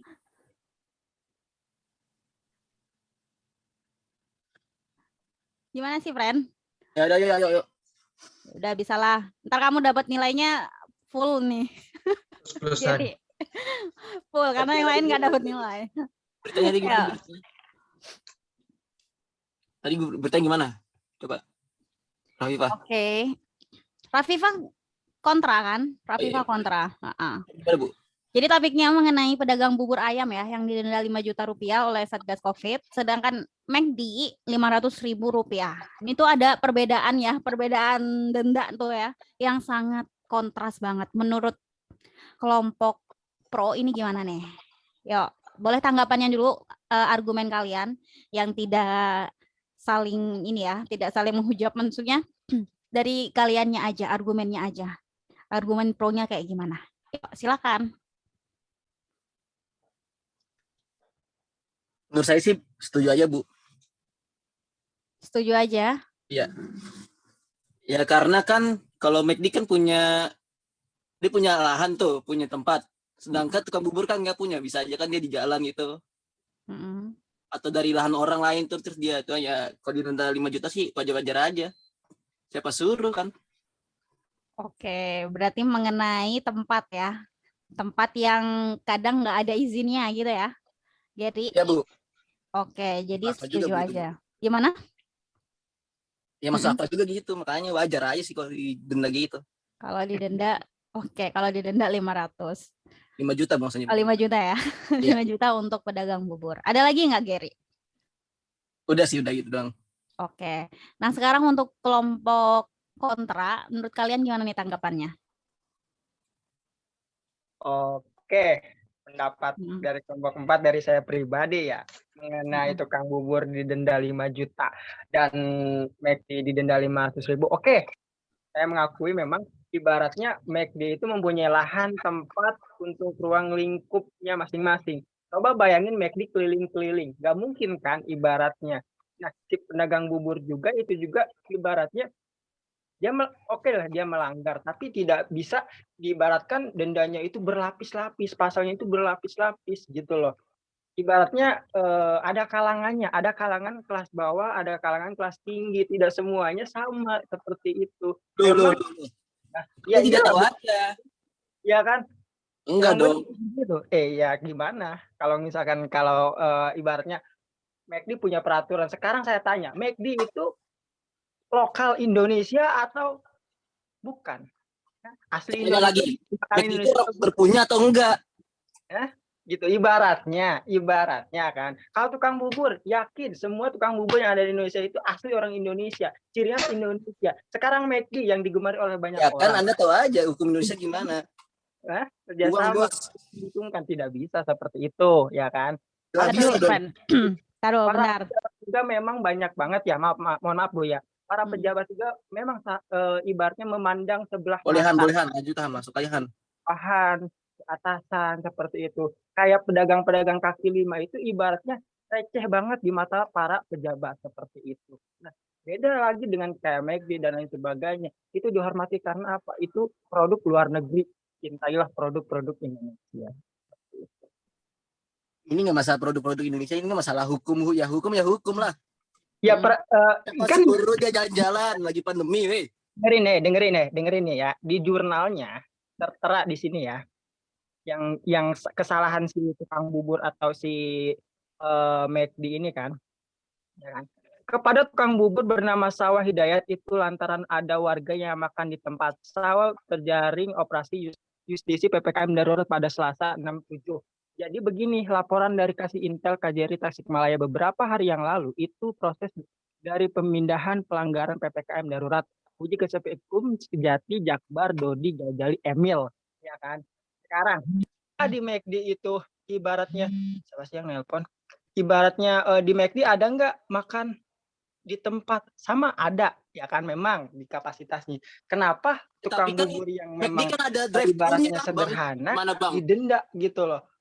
Apa salahnya gitu? Wah, ya nggak masalah dong. Gitu. Dia ada drive-thru-nya gimana dong? Gimana? Gak kedengeran? Dia ada drive-thru-nya, dia nggak bisa makan di tempat, dia bisa jalan juga bisa. Ya nggak bisa, masa makan sambil jalan? Nggak mungkin dong. Drive-thru kan gimana bang? Kan dari mobil bang, gimana sih? Bentar Bu, saya ngangkat telepon dulu ya Bu. Izin menyampaikan boleh? Oke, boleh. Lili dari pro atau kontra ya? Pro aja Bu. Bu. Pro lah. Kontra. Lah kan tim gua. Lili sesuai timnya ini siapa ya? aja kan Bu, mau pro atau kontra yang penting menyampaikan kan. Pas saya diserang Bu. Lili pro timnya ya Lili ya. Pro Li. Kan kemarin katanya yang 1 sampai 5 pro kan Bu, yang 6 sampai 10 kontra kan. Ya intinya menyampaikan pendapat aja lah Bu. Gimana? Yaudah. Gue kontra. Kan Indonesia kan negara hukum ya. Semua kan udah diatur tuh. Apalagi tentang yang wabah ini kan, itu juga udah ada undang-undangnya. Di Undang-Undang Nomor 4 Tahun 1984 tentang sanksi apa yang diberikan bagi orang yang mengganggu proses penanggulangan wabah penyakit menular. Seperti virus yang sekarang viral ini kan. Nah, di situ tuh tertulis bagi orang yang terbukti dengan sengaja menghalangi pelaksanaan penanggulangan wabah diancam dengan pidana penjara selama-lamanya 1 tahun dan atau denda setinggi-tingginya 1 juta rupiah. Sedangkan bagi orang yang karena kealpaannya mengakibatkan terhalangnya pelaksanaan penanggulangan wabah diancam pidana kurungan selama-lamanya 6 bulan dan atau denda setinggi-tingginya 500. Nah, kan kalau itu kan apa sih Apaan? Masuknya menghalangi proses penanggulangan kan. Ibaratnya di apa ya? Diakumulasikan sebagai kealpaan gitu kan. Nah, itu seharusnya didendanya cuma 500.000. Kenapa yang McD aturannya benar, yang pedagang bubur dendanya lebih gede gitu tuh. Berarti kan itu nggak sesuai undang-undang. Ya karena dia jalan Secara di jalan, dia di negara jalan. hukum. Ya kan dia di jalan, Bang. Di jalan gimananya Nggak ada kan? masalahnya McD dong juga mau di di jalan mau di apa. Di jalan. Kan dari dulu juga udah ada pedagang kaki 5. Nggak ada Ini tuh kan permasalahannya. Di atas gunung kan nggak lucu. Kalau tukang bubur ini kan bedanya sama McD, bayar pajak sama enggak kan? Iya. Nah, kalau Tapi kayaknya sama tukang aja, bubur ada kan yang bayar, ada yang enggak. Tukang bubur juga. dapat suruh tukang buburnya enggak ituan nggak di tempat jalan-jalan. Kita beli jalan. Kan tukang bubur udah ada tempatnya dari dulu di situ. Kalau mau dipermasalahin tempat dari dulu dong harusnya. Ini kan lagi pandemi nggak boleh keluar. Lah, kalau misalkan seperti itu lumpuh dong ekonomi Indonesia. Nah, lumpuh gimana? Iya. Kan masih ada yang lain. Masih ada lain Gimana sih? gimana ceritanya? Masa kita Kan mau tukang bubur doang yang jualan. kan tukang bubur itu Kasihan banyak. dong yang pedagang kaki 5-nya. Nggak bisa. Masa kita harus beli yang mahal terus, yang murah kita ibaratnya diabaikan gitu. Atau bisa GoFood. GoFood. GoFood itu nggak semua kalangan, nggak semua wilayah, Pak. Ada GoFood. Makanya ke rumah saya GoFood Enggak banyak semuanya punya uang loh. Masa harus GoFood? Terus juga belum Ya, ada kalau orang ongkirnya nggak semua mahal punya uang banget berarti kan? nggak ada yang makan dong. Gimana ceritanya? Oke, boleh Agnesta? Coba nih. Dari luar boleh Iya, boleh. Silakan Raihan, mau tim mana nih? Kontra apa pro nih? Gini ya Bu ya, saya mau jelasin, saya di pihak pro. Seperti yang kata Mas Hikmal tadi kan katanya takut perekonomian Indonesia itu lumpuh. Nah karena itulah sesuai undang-undang itu bahwa penjual-penjual dan apapun yang di Indonesia itu ya, yang kayak usaha atau apa pasti selalu ada pajak. Nah biasanya yang kayak restoran itu dia pajaknya 10%. 10% itu ibarat itu dihitung-hitung per tahunnya 200 jutaan. Nah, jadi tuh pedagang kaki 5. Nah, kalau seandainya nih nggak ada pajak, nggak ada apa, itu bisa mempengaruhi perekonomian Indonesia gitu kan. Karena salah satu pendapatan dari pajak. Nah, itu untuk jawaban untuk Mas Hikmal tadi. Dan kenapa saya bakal jelasin dan kenapa tuh bukannya nggak adil. Gini, McD tidak dihukum berat karena dia selalu Senaati peraturan. pajak 10%. Ya, senaati peraturan pajak gede ke pemerintah. Ya kan, saling menguntungkan antar negara. Seperti itu. Hah? Oke, tunggu ya Hikmal biar Hikmal, Raihan sabar. dulu ya. Anda sabar dong, Rehan lagi ngomong nih. Dia Oke. tim gua nih, pro nih. Jadi dia itu kan ada pajak 10% per tahun. Ini bukan kalau ditanya keadilan, menurut saya sih sesuai udah ini ya.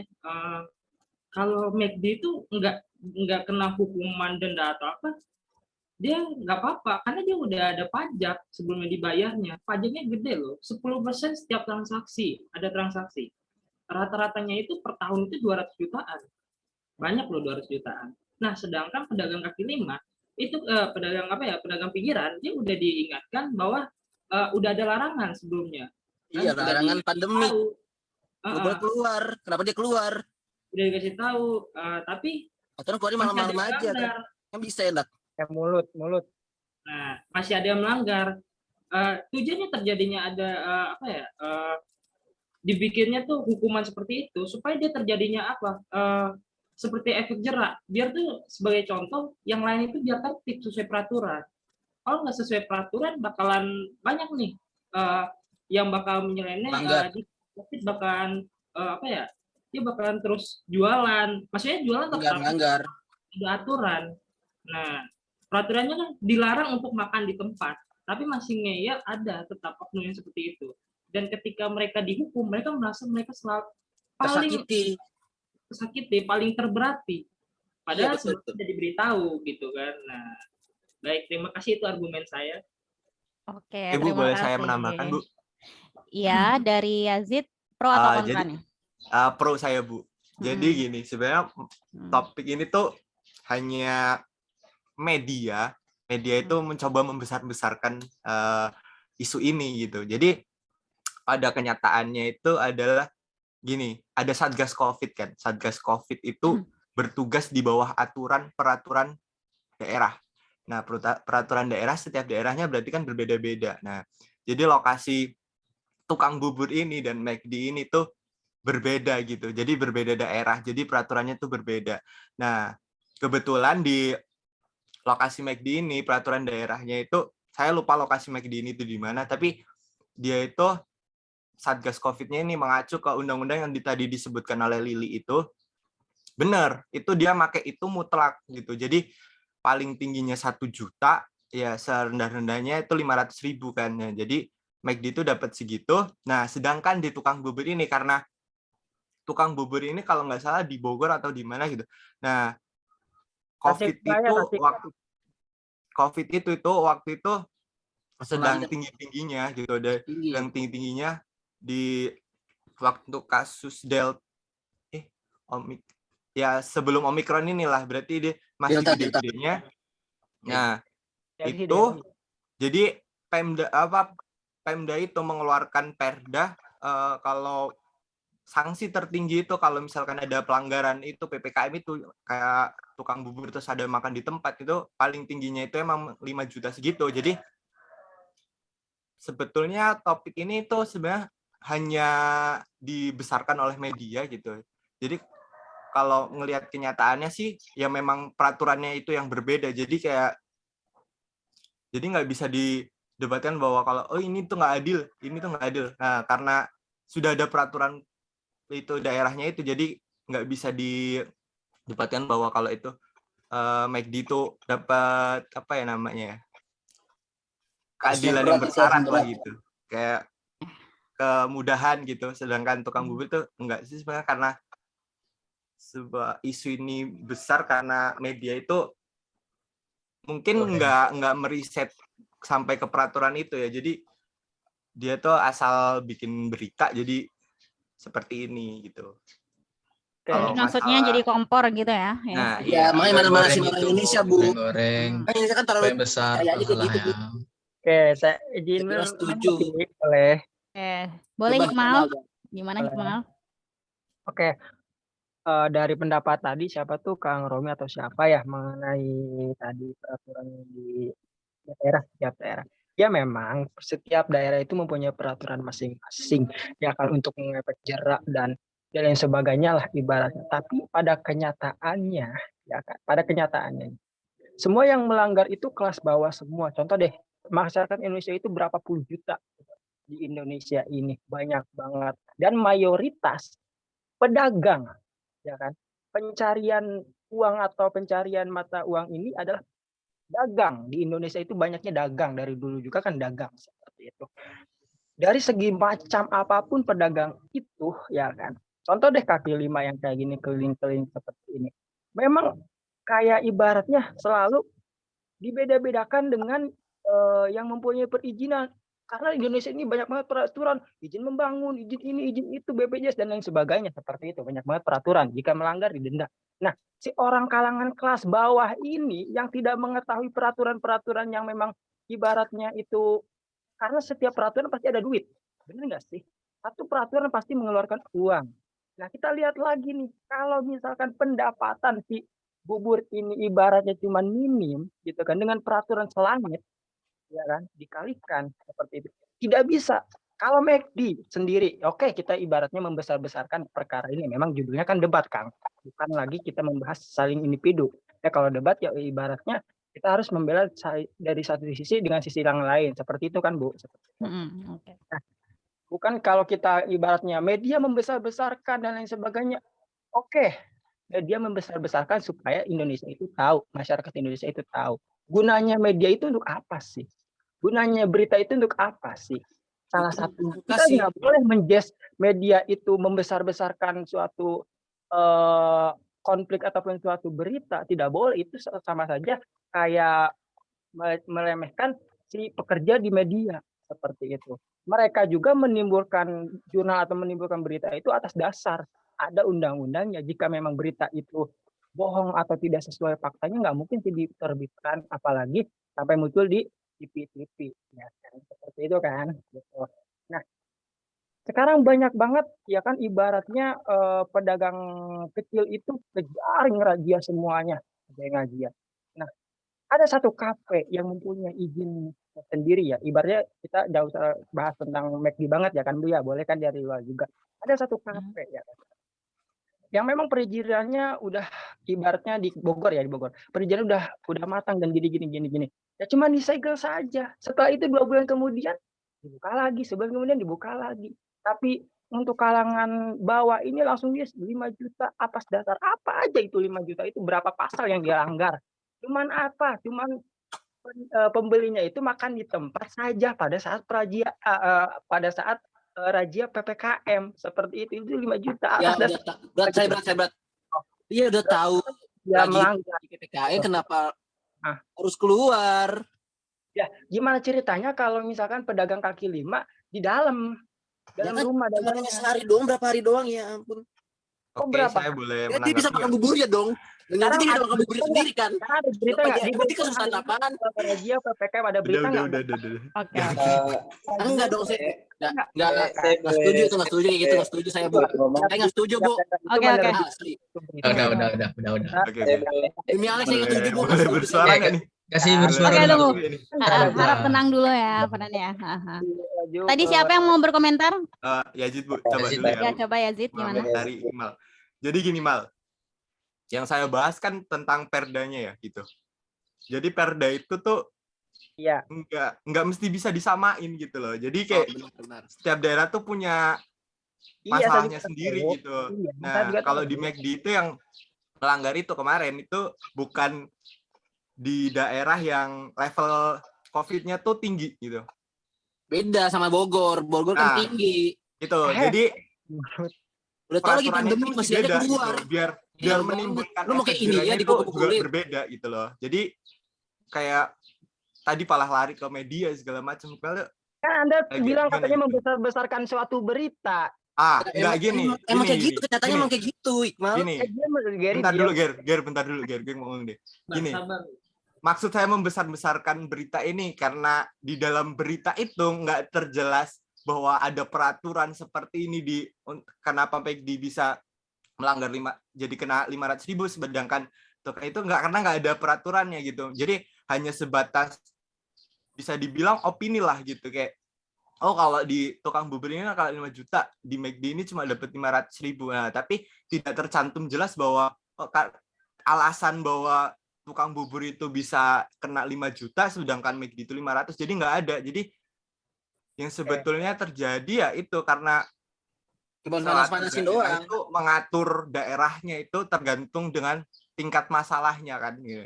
Sementara di McD ini tuh di daerah yang PPKM atau COVID-nya itu levelnya nggak setinggi yang di Bogor gitu. Jadi benar gitu. Jadi masih bisa digunakan peraturan yang lama gitu yang tadi disebutkan oleh Lili itu, yang bahwa dendanya itu nggak sampai 5 juta gitu.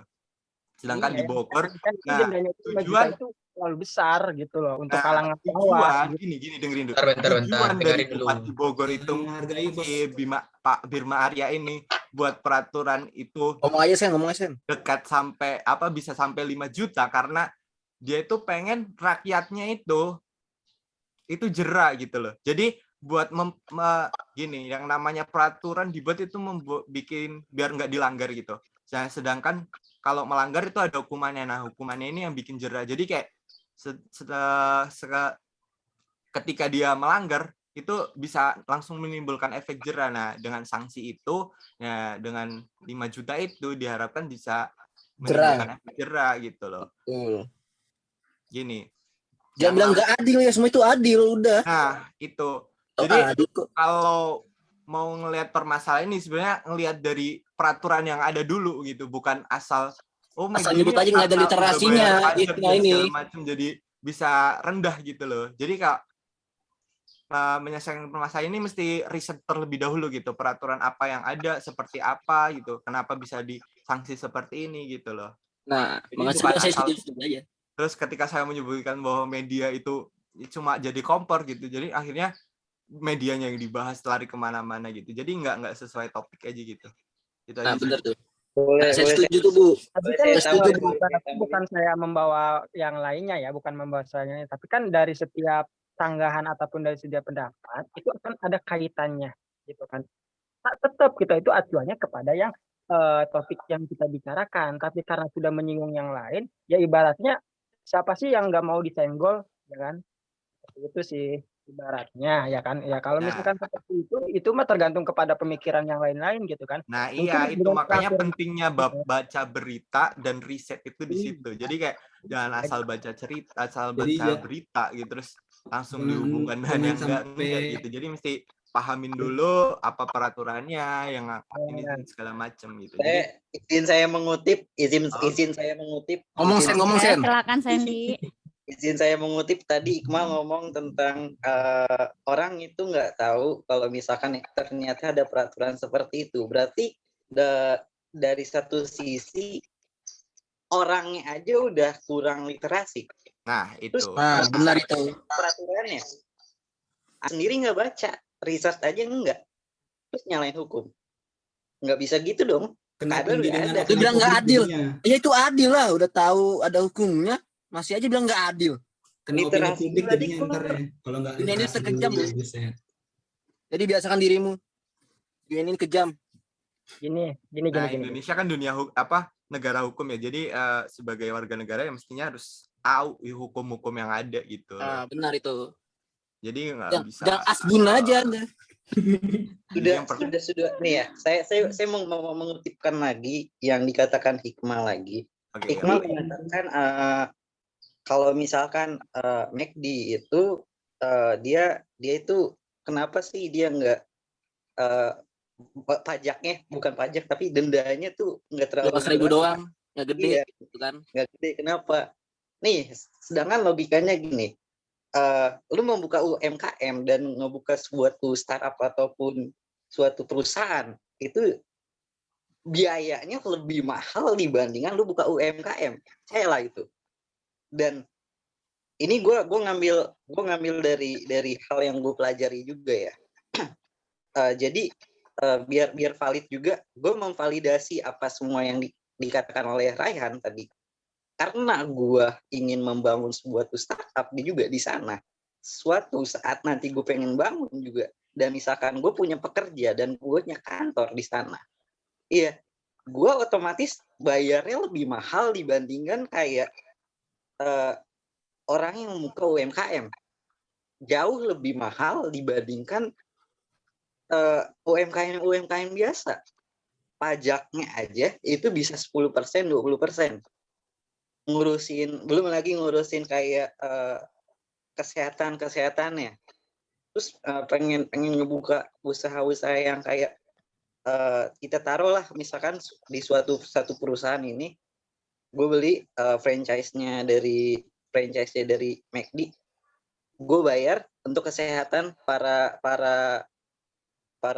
member-member di situ atau pekerja di sana juga. Itu juga kita yang bertanggung jawab di sana. Dan di situ udah ada undang-undangnya. Di mana katanya? Di mana nggak adilnya itu nggak? Di mana kata nggak adilnya tuh di mana? Saya pengen mengutipkan itu, kata nggak adilnya di mana? Keadilan itu padahal udah sesuai banget gitu. Apalagi soal masalah kenapa Indonesia ini bisa stabil di minus 78% dari tahun keuangannya ya, dari tahun 1998 sehingga sekarang stabil dikarenakan apa? Dikarenakan pajak. Kalau Anda tidak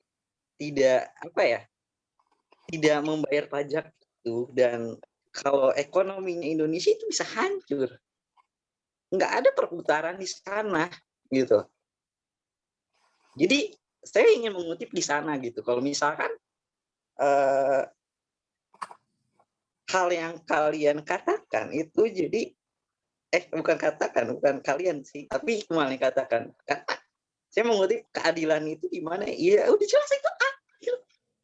Anda kurang riset di situ. Literasinya untuk negara. Nah, benar kata saya. Silakan Giri atau yang lain dilanjutkan. Terima kasih. Saya Sedangkan tukang bubur nggak ada pajaknya. Emang ada pajaknya tukang bubur? Oke. Ya, gimana nih kalau dari tim kontra? Ternyata dari tim pro makin lama makin banyak ya pendukungnya. Gimana nih kalau dari tim kontra? Apa masih bertahan dengan ininya, dengan argumennya, atau masih ada bukti-bukti lain yang mau ditunjukkan? Mbak Rafifa cari buktinya. Boleh. Sambil kita memaparkan lagi ya. Mohon maaf ya Bu ya gini. Iya. Nggak adilnya. Kenapa Rafifa yang cari bukti? Kenapa nggak Hikmal? Ya kalau saya cari bukti sih saya ngomong gimana ceritanya dong Mbak? Bagi-baginya. Kan ini kelompok harus sering membagi. Kalau seperti itu sama saja melanggar peraturan. Ya enggak? Ya udah, ayo. Gak usah kompor lagi deh. Ayo kita panas nih. Gak usah kompor deh. Dah. Kalau saya yang cari ya saya. Bukti apa? Buktinya sudah ada kok. Iya, saya tahu buktinya sudah banyak di Google ataupun di media-media yang lainnya ya kan. Jadi seperti ini loh, menurut pandangan saya pribadi sendiri ya. Sekian banyaknya yang dilanggar itu adalah kalangan bawah gitu, kalangan UMKM. Sedangkan menteri kita ya, menteri khususnya kayak perdagangan itu lagi lagi menggenjot UMKM itu naik gitu loh. Bukan hanya memperbesarkan. Hikmal yang ngurusin UMKM bukan menteri perdagangan. Menteri apa sih? Menteri ini Bu lupa yang itu loh, yang Nadiem Makarim. Kok Nadiem Makarim kan pendidikan. Itu wisata. Sandiaga Uno. Ayo. Nggak bisa dong. Tolong pikirkan lagi dong. Ayo, siapa yang menterinya saya nggak tahu. Aduh. Apa sih menteri apa sih? Bapak saya. Ya, pariwisata dan apa sih? Yang itulah pokoknya udah lupa soalnya. Saya nggak ngapalin menteri soalnya. Ayo. Itu kan lagi menggenjot yang namanya UMKM untuk naik dan bangkit gitu kan dari Indonesia ini, karena sekian banyaknya UMKM di kalangan kelas menengah bawah ya, khususnya di pelosok-pelosok di daerah-daerah terpencil gitu dengan hasil usahanya yang memang modalnya tinggi. Oke, kalau Sandy bilang tadi saya kalau misalkan membangun gini-gini, pertanyaannya modal. Tidak semua ibarat tidak semua pedagang itu mempunyai modal tinggi ataupun besar. Awalnya yang sukses juga dari modal yang kecil, Pak Sandy. Nggak bisa ibaratnya kita memaksakan terkecuali kita. Mohon maaf, saya keberatan di beberapa kutipan tersebut. Kalau misalkan Anda tahu peraturannya, ya saya kutipkan lagi di kata-kata Anda yang sebelumnya. Anda bilang kayak gini, yang soal literasi membaca itu, saya memberatkan undang-undang di sana. Jadi kalau Anda nggak tahu bayarnya berapa atau undang-undangnya berapa, gimana? Ya balik lagi, Anda udah baca belum? Dan gimana? Kan yang diketahui masyarakat itu hanya berita-berita yang kayak di TV, ya kan? Alasannya kenapa kita ada internet kok? Kalau misalkan internet nggak menyebar seluruh, terus ya udah cari. Mas, mohon maaf ya, kalangan sekarang milenial dengan kalangan para zaman dulu beda pemahamannya. Ya kan, apakah orang tua ini sekarang semuanya memegang HP atau internet? Mereka udah maaf nih. Ya kan, mereka udah punya anak dong. Sekarang anak-anak zaman anaknya nggak bantuin gitu.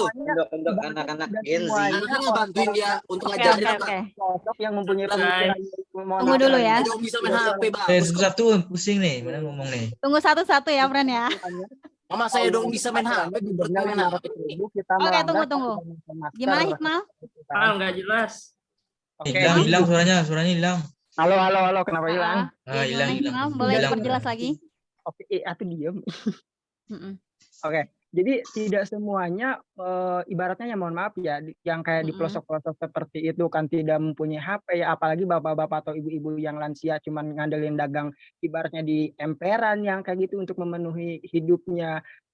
sehari-hari gitu loh. Dan berita juga paling dia itu tahu dari TV, radio, dan ya gosip-gosip tetangga lah ibaratnya, di Raja loh kayak gini gini gini gitu. Kalau misalkan melanggar di lalu lintas kita nggak pakai masker, didendanya seperti ini, kalau nggak denda suruh nyapu dan lain sebagainya. Terus bagi pedagang yang melanggar didenda 500.000, itu juga dari TV gitu loh. Ibaratnya tidak Mohon maaf, semuanya keberatan orang lagi. Indonesia itu mengetahui Hajar.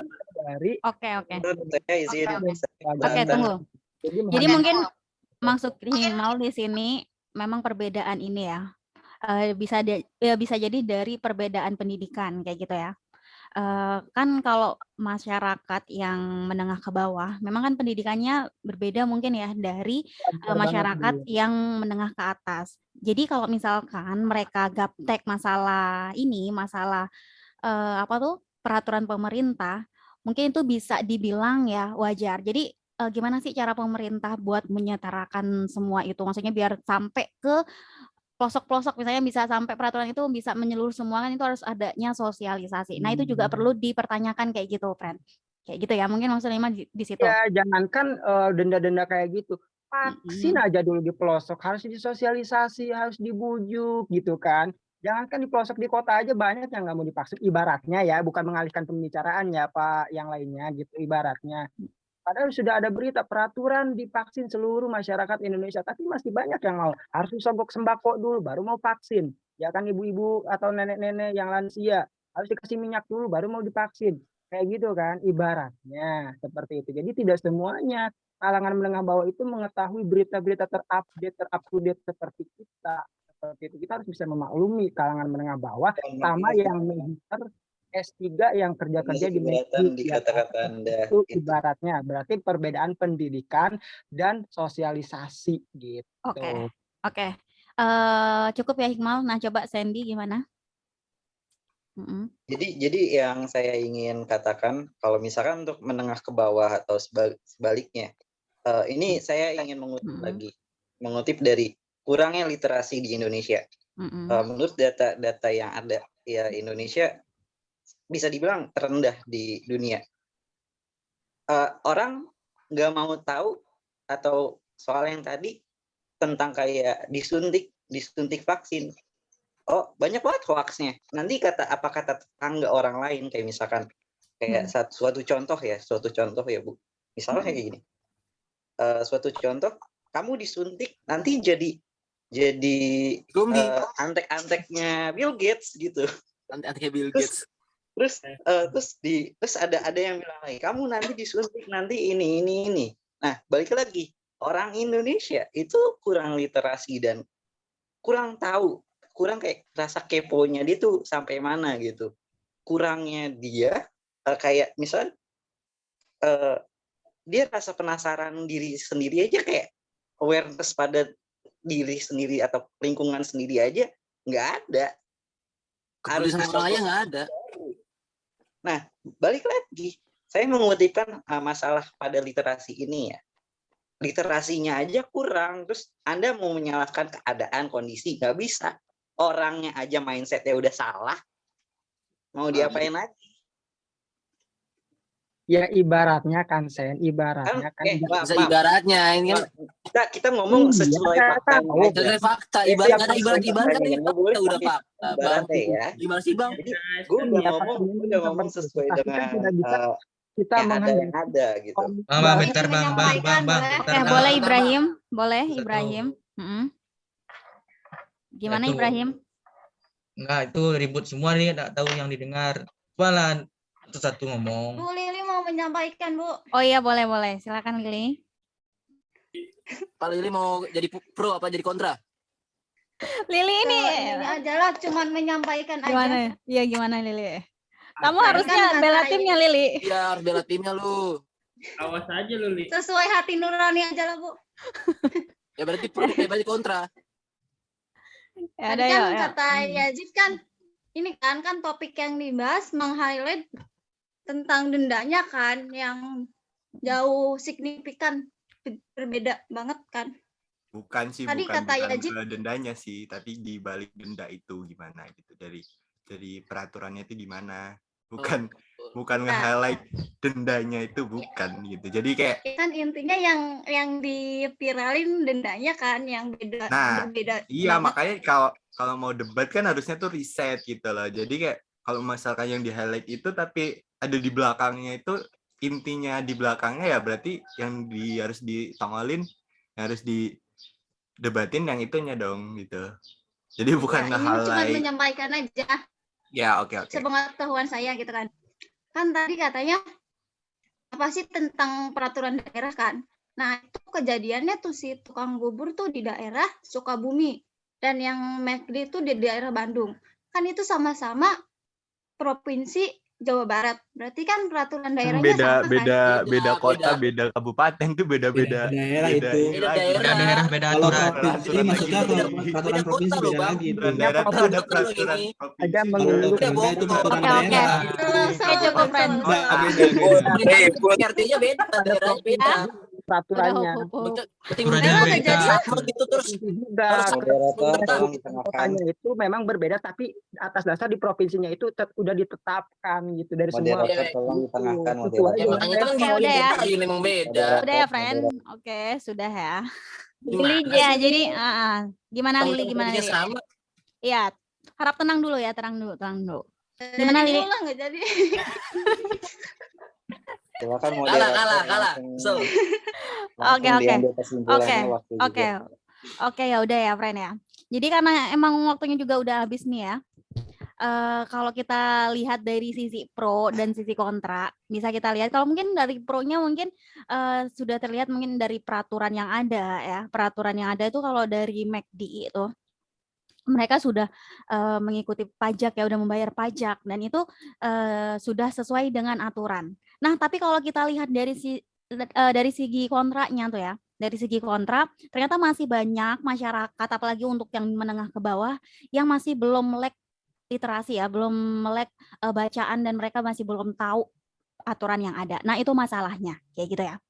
Nah, kemudian selain itu juga ada masalah keuangan juga kayak gitu ya. Sedangkan kalau di yang masyarakat menengah ke atas itu lebih punya power di keuangan kayak gitu ya, friend. Jadi di sini sebenarnya hal yang harus diperhatikan mungkin dari segi pemerintah gimana caranya bisa memeratakan segala aspek informasinya bisa disosialisasikan ke semua penjuru kayak gitu biar nggak sampai ada miskomunikasi kayak gitu ya. Jadi saya cukupkan ya sampai sini debat kita hari ini. Terima kasih nih buat kelompok berapa tadi ya? Kelompok 4 sama kelompok 9 ya. Terus ini juga kayaknya banyak ya yang dari kelompok lain yang ikut nimbrung ya. Oke, nggak apa nanti. Iya, nanti akan saya catat kok pastinya. Terima kasih ya untuk semuanya karena sudah berpartisipasi untuk debat kali ini. Untuk minggu depan saya harap juga seperti ini ya, friend. Jadi biar kalian tuh bisa open mic, bisa bersuara kayak gitu, menyampaikan aspirasi kalian kayak gitu ya. Jadi nggak asal cuman diam aja. Coba kemukakan pendapat kalian mengenai topik yang akan dibawakan. Nah, untuk minggu depan jangan lupa ya untuk yang topik-topik masih kosong-kosong itu tapi kayaknya udah semua ya di WA. Jadi itu nanti akan saya cek lagi, saya baca lagi apakah udah fix. Jadi minggu depan kalau udah di-spill lagi nggak ada yang sampai aku belum siap nih Bu, saya belum siap nih Bu. Nah, nggak ada yang kayak gitu lagi. Jadi kalau udah di-spill ternyata dia maju nih kelompoknya ya udah harus siap nggak siap harus siap. Kayak gitu, friend ya. Nah, saya harapkan nih untuk kalian misalkan di tim pro-nya ya, tim pro atau tim kontra punya video mengenai topik itu boleh ditampilkan biar semakin paham nih yang lain. Anggota lain, oh ini arahnya ke sini loh kayak gitu. Boleh nih kalau kalian punya data-data atau bukti atau apa gitu. Jadi nggak harus PPT, ditampilkan aja di present kayak gitu ya. Dikasih tahu ke kita biar makin kelihatan tuh ya bukti nyatanya gitu. Gitu ya, friend ya.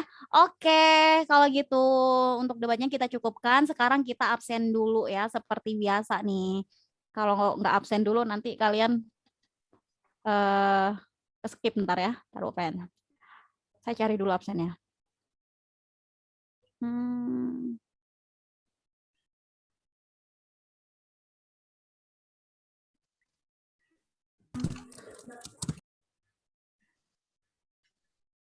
Mau ya? Taruh.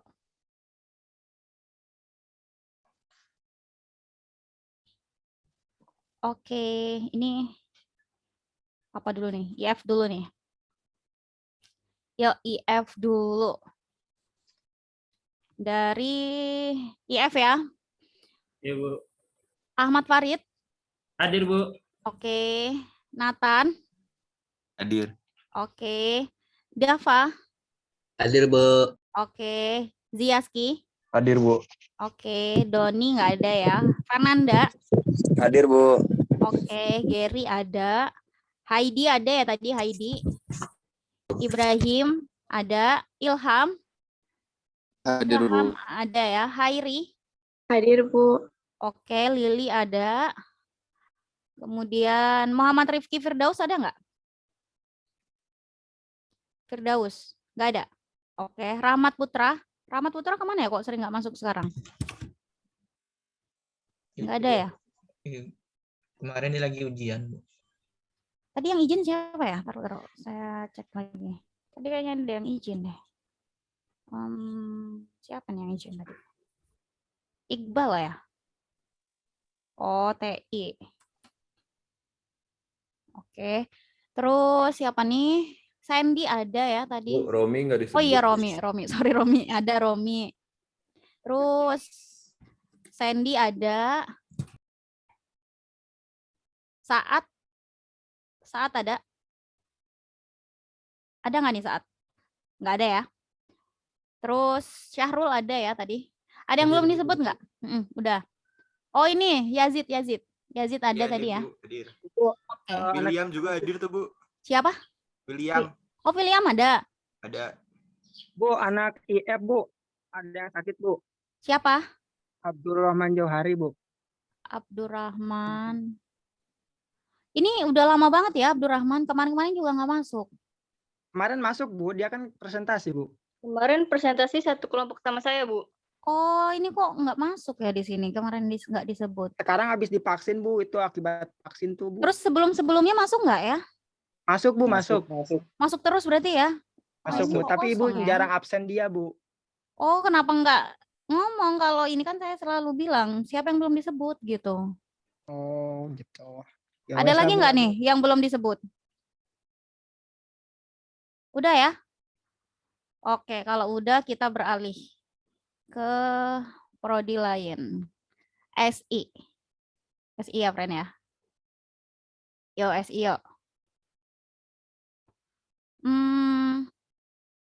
Aditya. Aditya nggak ada ya. Agnesta. Ada ya tadi, Agnesta. Al-Fatah. Hadir, Bu. Al-Fatah ada. Alicia. Ada, Bu. Oke, Amanda. Amanda Hadir, ada ya? Bu. Oke, Andrian Marceleno. Hadir, Bu.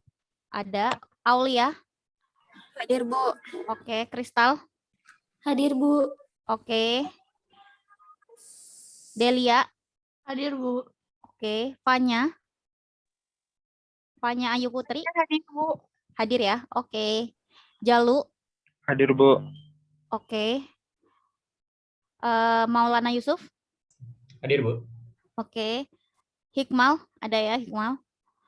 Putri. Putri ada ya tadi, Putri Awalia.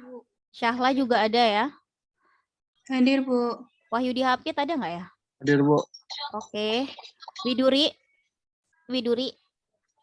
Widuri nggak ada ya? Oke. Yuni Hapsari? Nggak ada ini. Oke, ada yang belum disebut nggak nih? SI? Boleh bersuara kalau yang belum disebut? Udah semua ya, friend ya?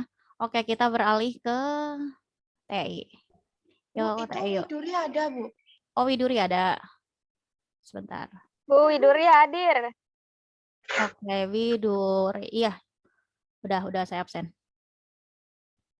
Oke, sekarang TI dulu, friend. TI ya. Bentar. Fazri? Fazri ada nggak, friend? Nggak ada ya. Iqbal tadi izin. Monica Carla. Ada, Bu. Ada. Kelvin nggak ada. Rabani ada nggak, friend? Hadir, Bu, hadir. Hadir. Fatma? Hadir, Bu. Hadir. Prasetya? Hadir, Bu. Oke. Putri ada ya tadi, Putri Meliana. Rafifah juga. Rafifah juga ada. Solahudin ada nggak nih Solahudin? Hadir, Bu. Oke. Wirpan Atmaja. Hadir nggak, friend? Lagi Nggak ada jaga ya? pos paling, Bu. Nggak hadir berarti ya? Nggak tahu juga. Ya udah. Ada yang belum disebut nggak nih? TI. Nggak ada ya, friend ya? Oke, kalau nggak ada berarti kita cukupkan sampai sini ya. Udah di absen semua.